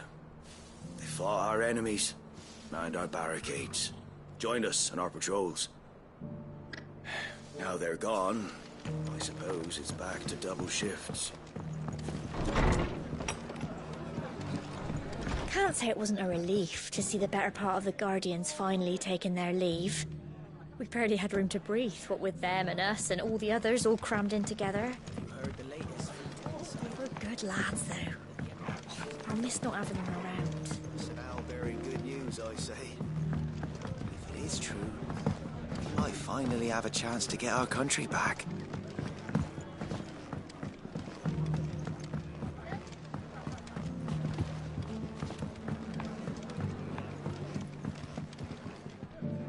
Ah, there you are.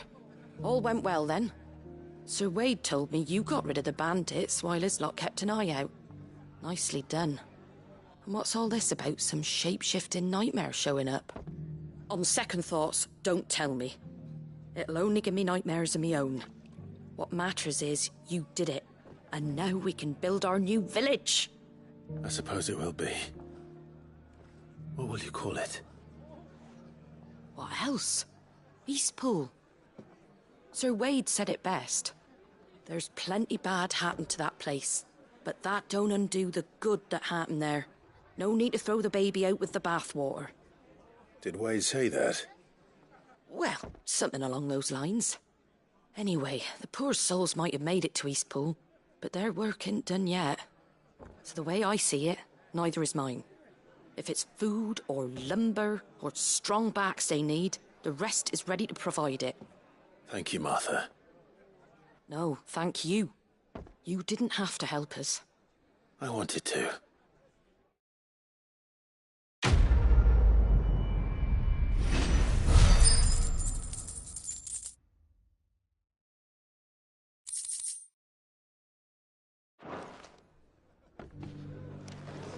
Are the bearers taking well to their new home, do you know? I sometimes worry how they'll manage without me to cook and clean for them.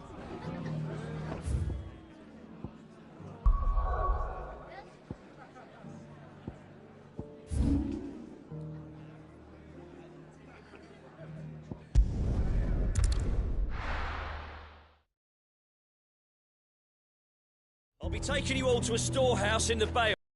Leave anything you don't need behind.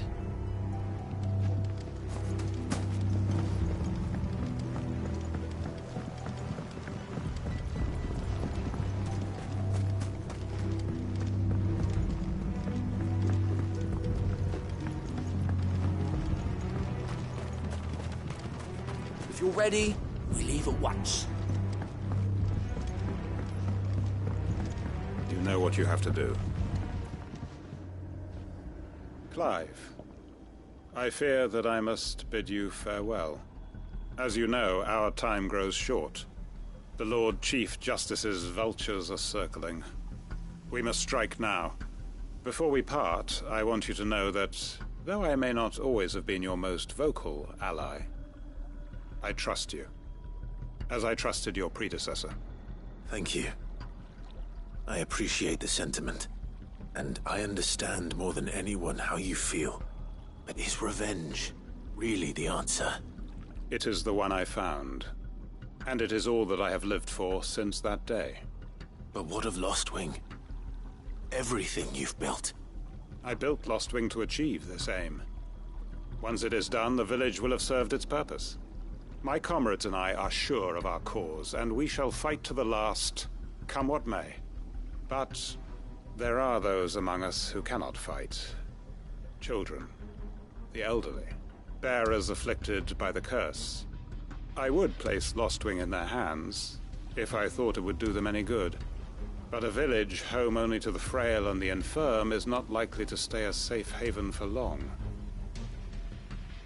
And so, Clive, I find myself turning to you once more. Will you take them to your hideaway, that they might live even should Lostwing die? I will. Thank you. I will not have it said that I did not see to the well-being of those who rallied to my cause. The people I speak of have withdrawn to Gotan's Bales, away from danger in case the Black Shields strike. Understood. I'll make sure they get to the hideaway safely. Then the last of my preparations are complete. Fare you well, Clive. And may Griga guide us. All of us.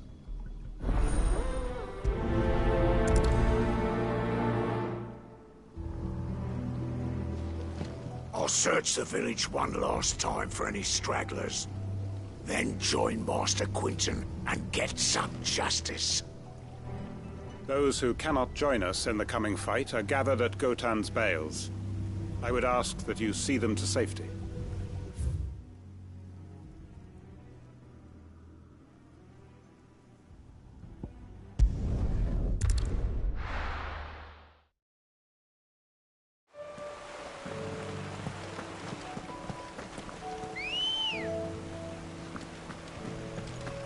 Let's go. Fly, Ambrosia. That's better.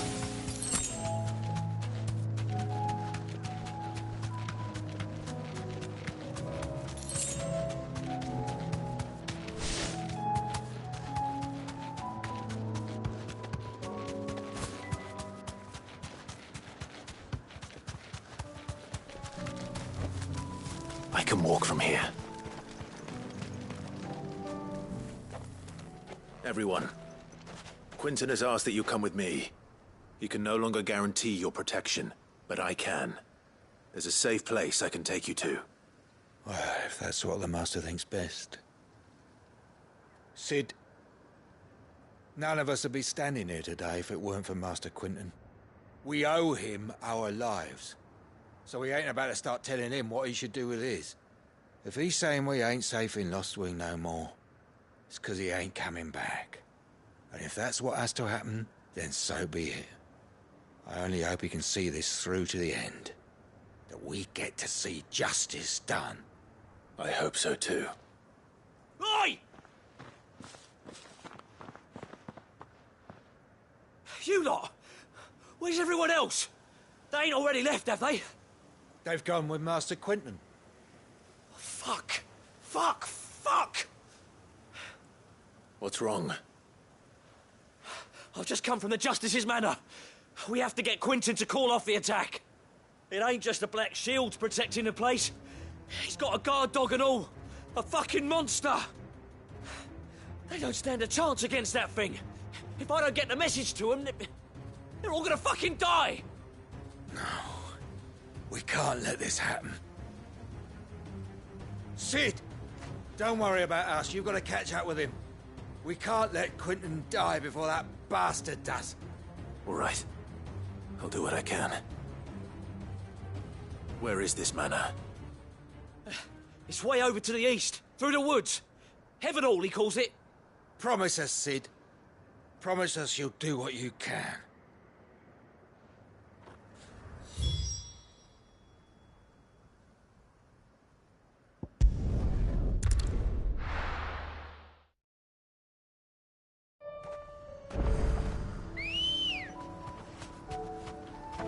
Let's go.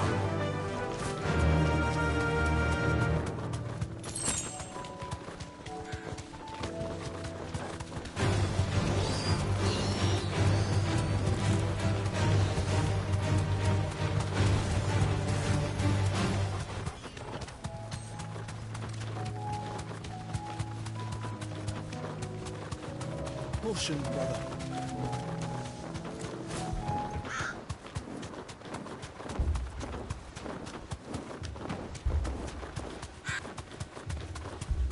Clive, look. No. Don't tell me we're too late.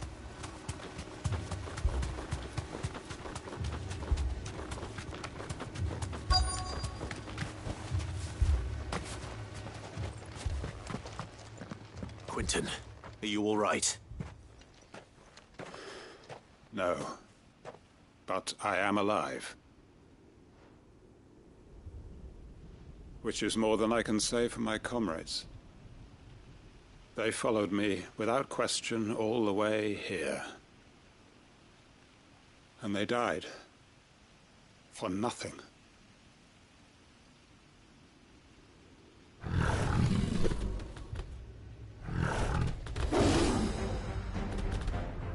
This must be the guard dog. Quinton. I'll hold it off. You go. But... your comrades didn't die for nothing. They died for you. Don't let their sacrifice be in vain. I won't. Come on, then. That is no mere guard dog. No. Just a rabid beast that needs to be put down.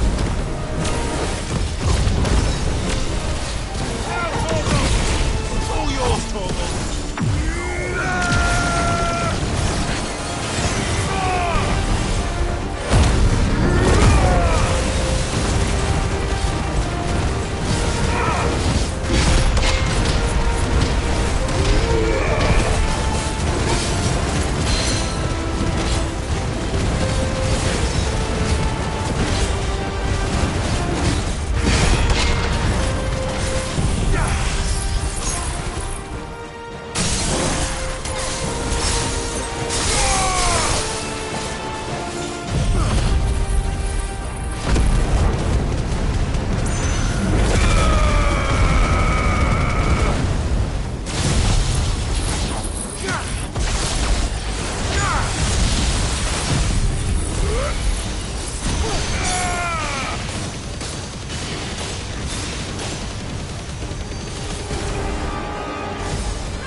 arrived earlier.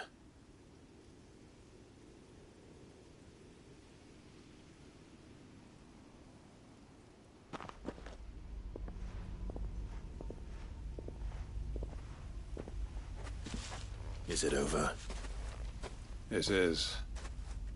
He wept and begged for mercy. And I cut him from ear to ear, just as I dreamed of doing all these years. All my plans, building a haven in Lostwing, freeing bearers from their chains and recruiting them to my cause. It was all for this. But what is this? Justice? My faithful comrades. All those lives lost, so that I might take another. Quentin. Master Quentin! Oh, thank Grieger you're safe. You're alive. And so are you. I'm so sorry. I tried to warn you about that thing. And I hate to say it, but there's more bad news. It's Lostwing. It's been flooded. What?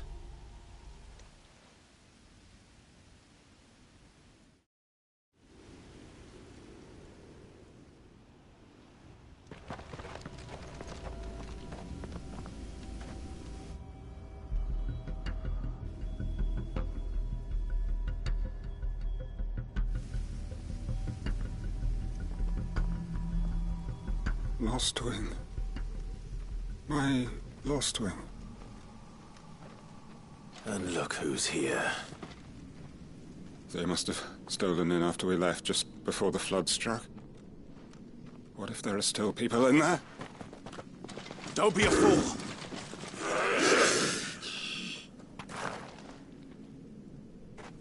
Damn it.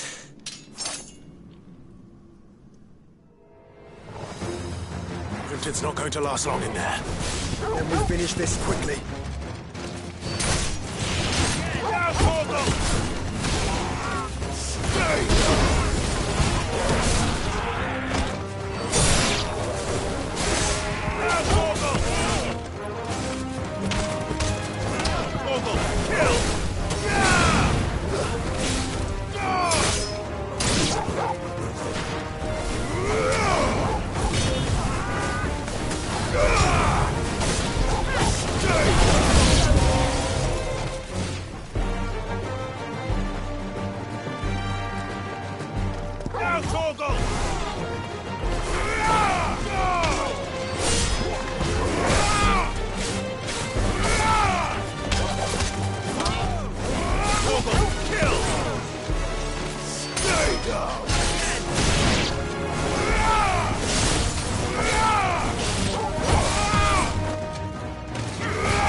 I need to get back to Quentin.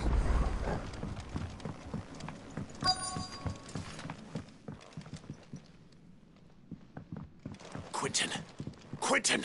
Look at me! Thank the Thunder. He hasn't turned. I'm going to get you out of here.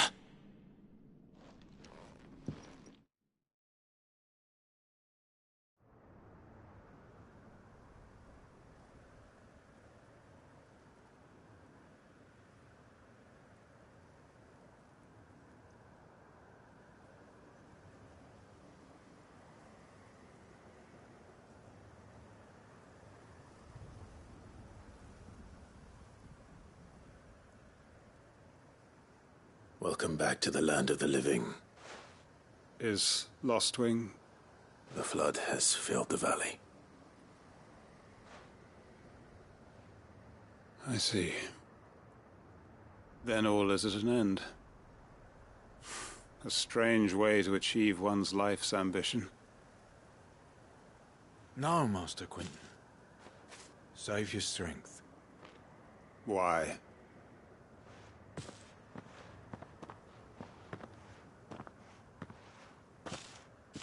All that I strove for is gone. Only emptiness remains. I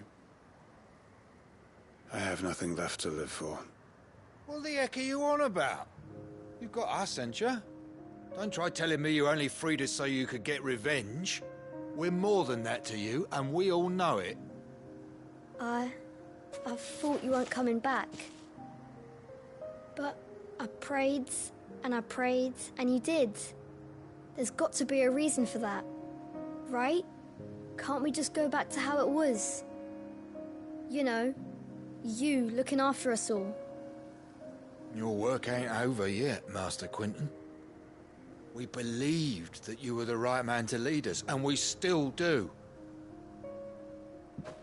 Your village may be lost, but it seems your people aren't. So long as you remain to guide them. But why?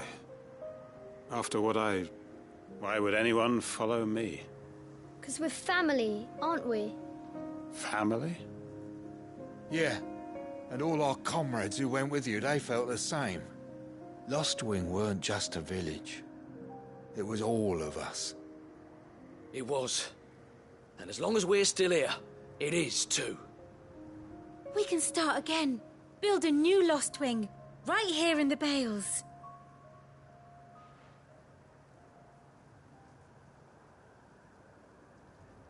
A fresh start. One life ends, and another begins.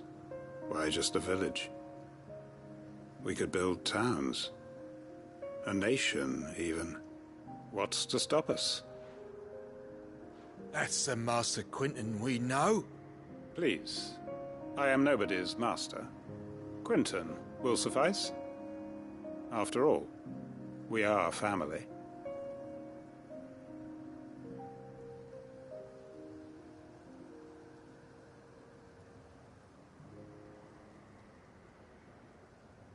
Permit me to withdraw my request. I will no longer be needing your help in looking after my people. I'll pretend you never asked. But you must be rewarded for your efforts on our behalf. You saved my life twice over. And more besides. A bottle or two of your finest red will suffice. Of course. Nothing but the best. And I have a feeling that this year's vintage will be the finest yet. If you don't mind waiting, that is. I look forward to it.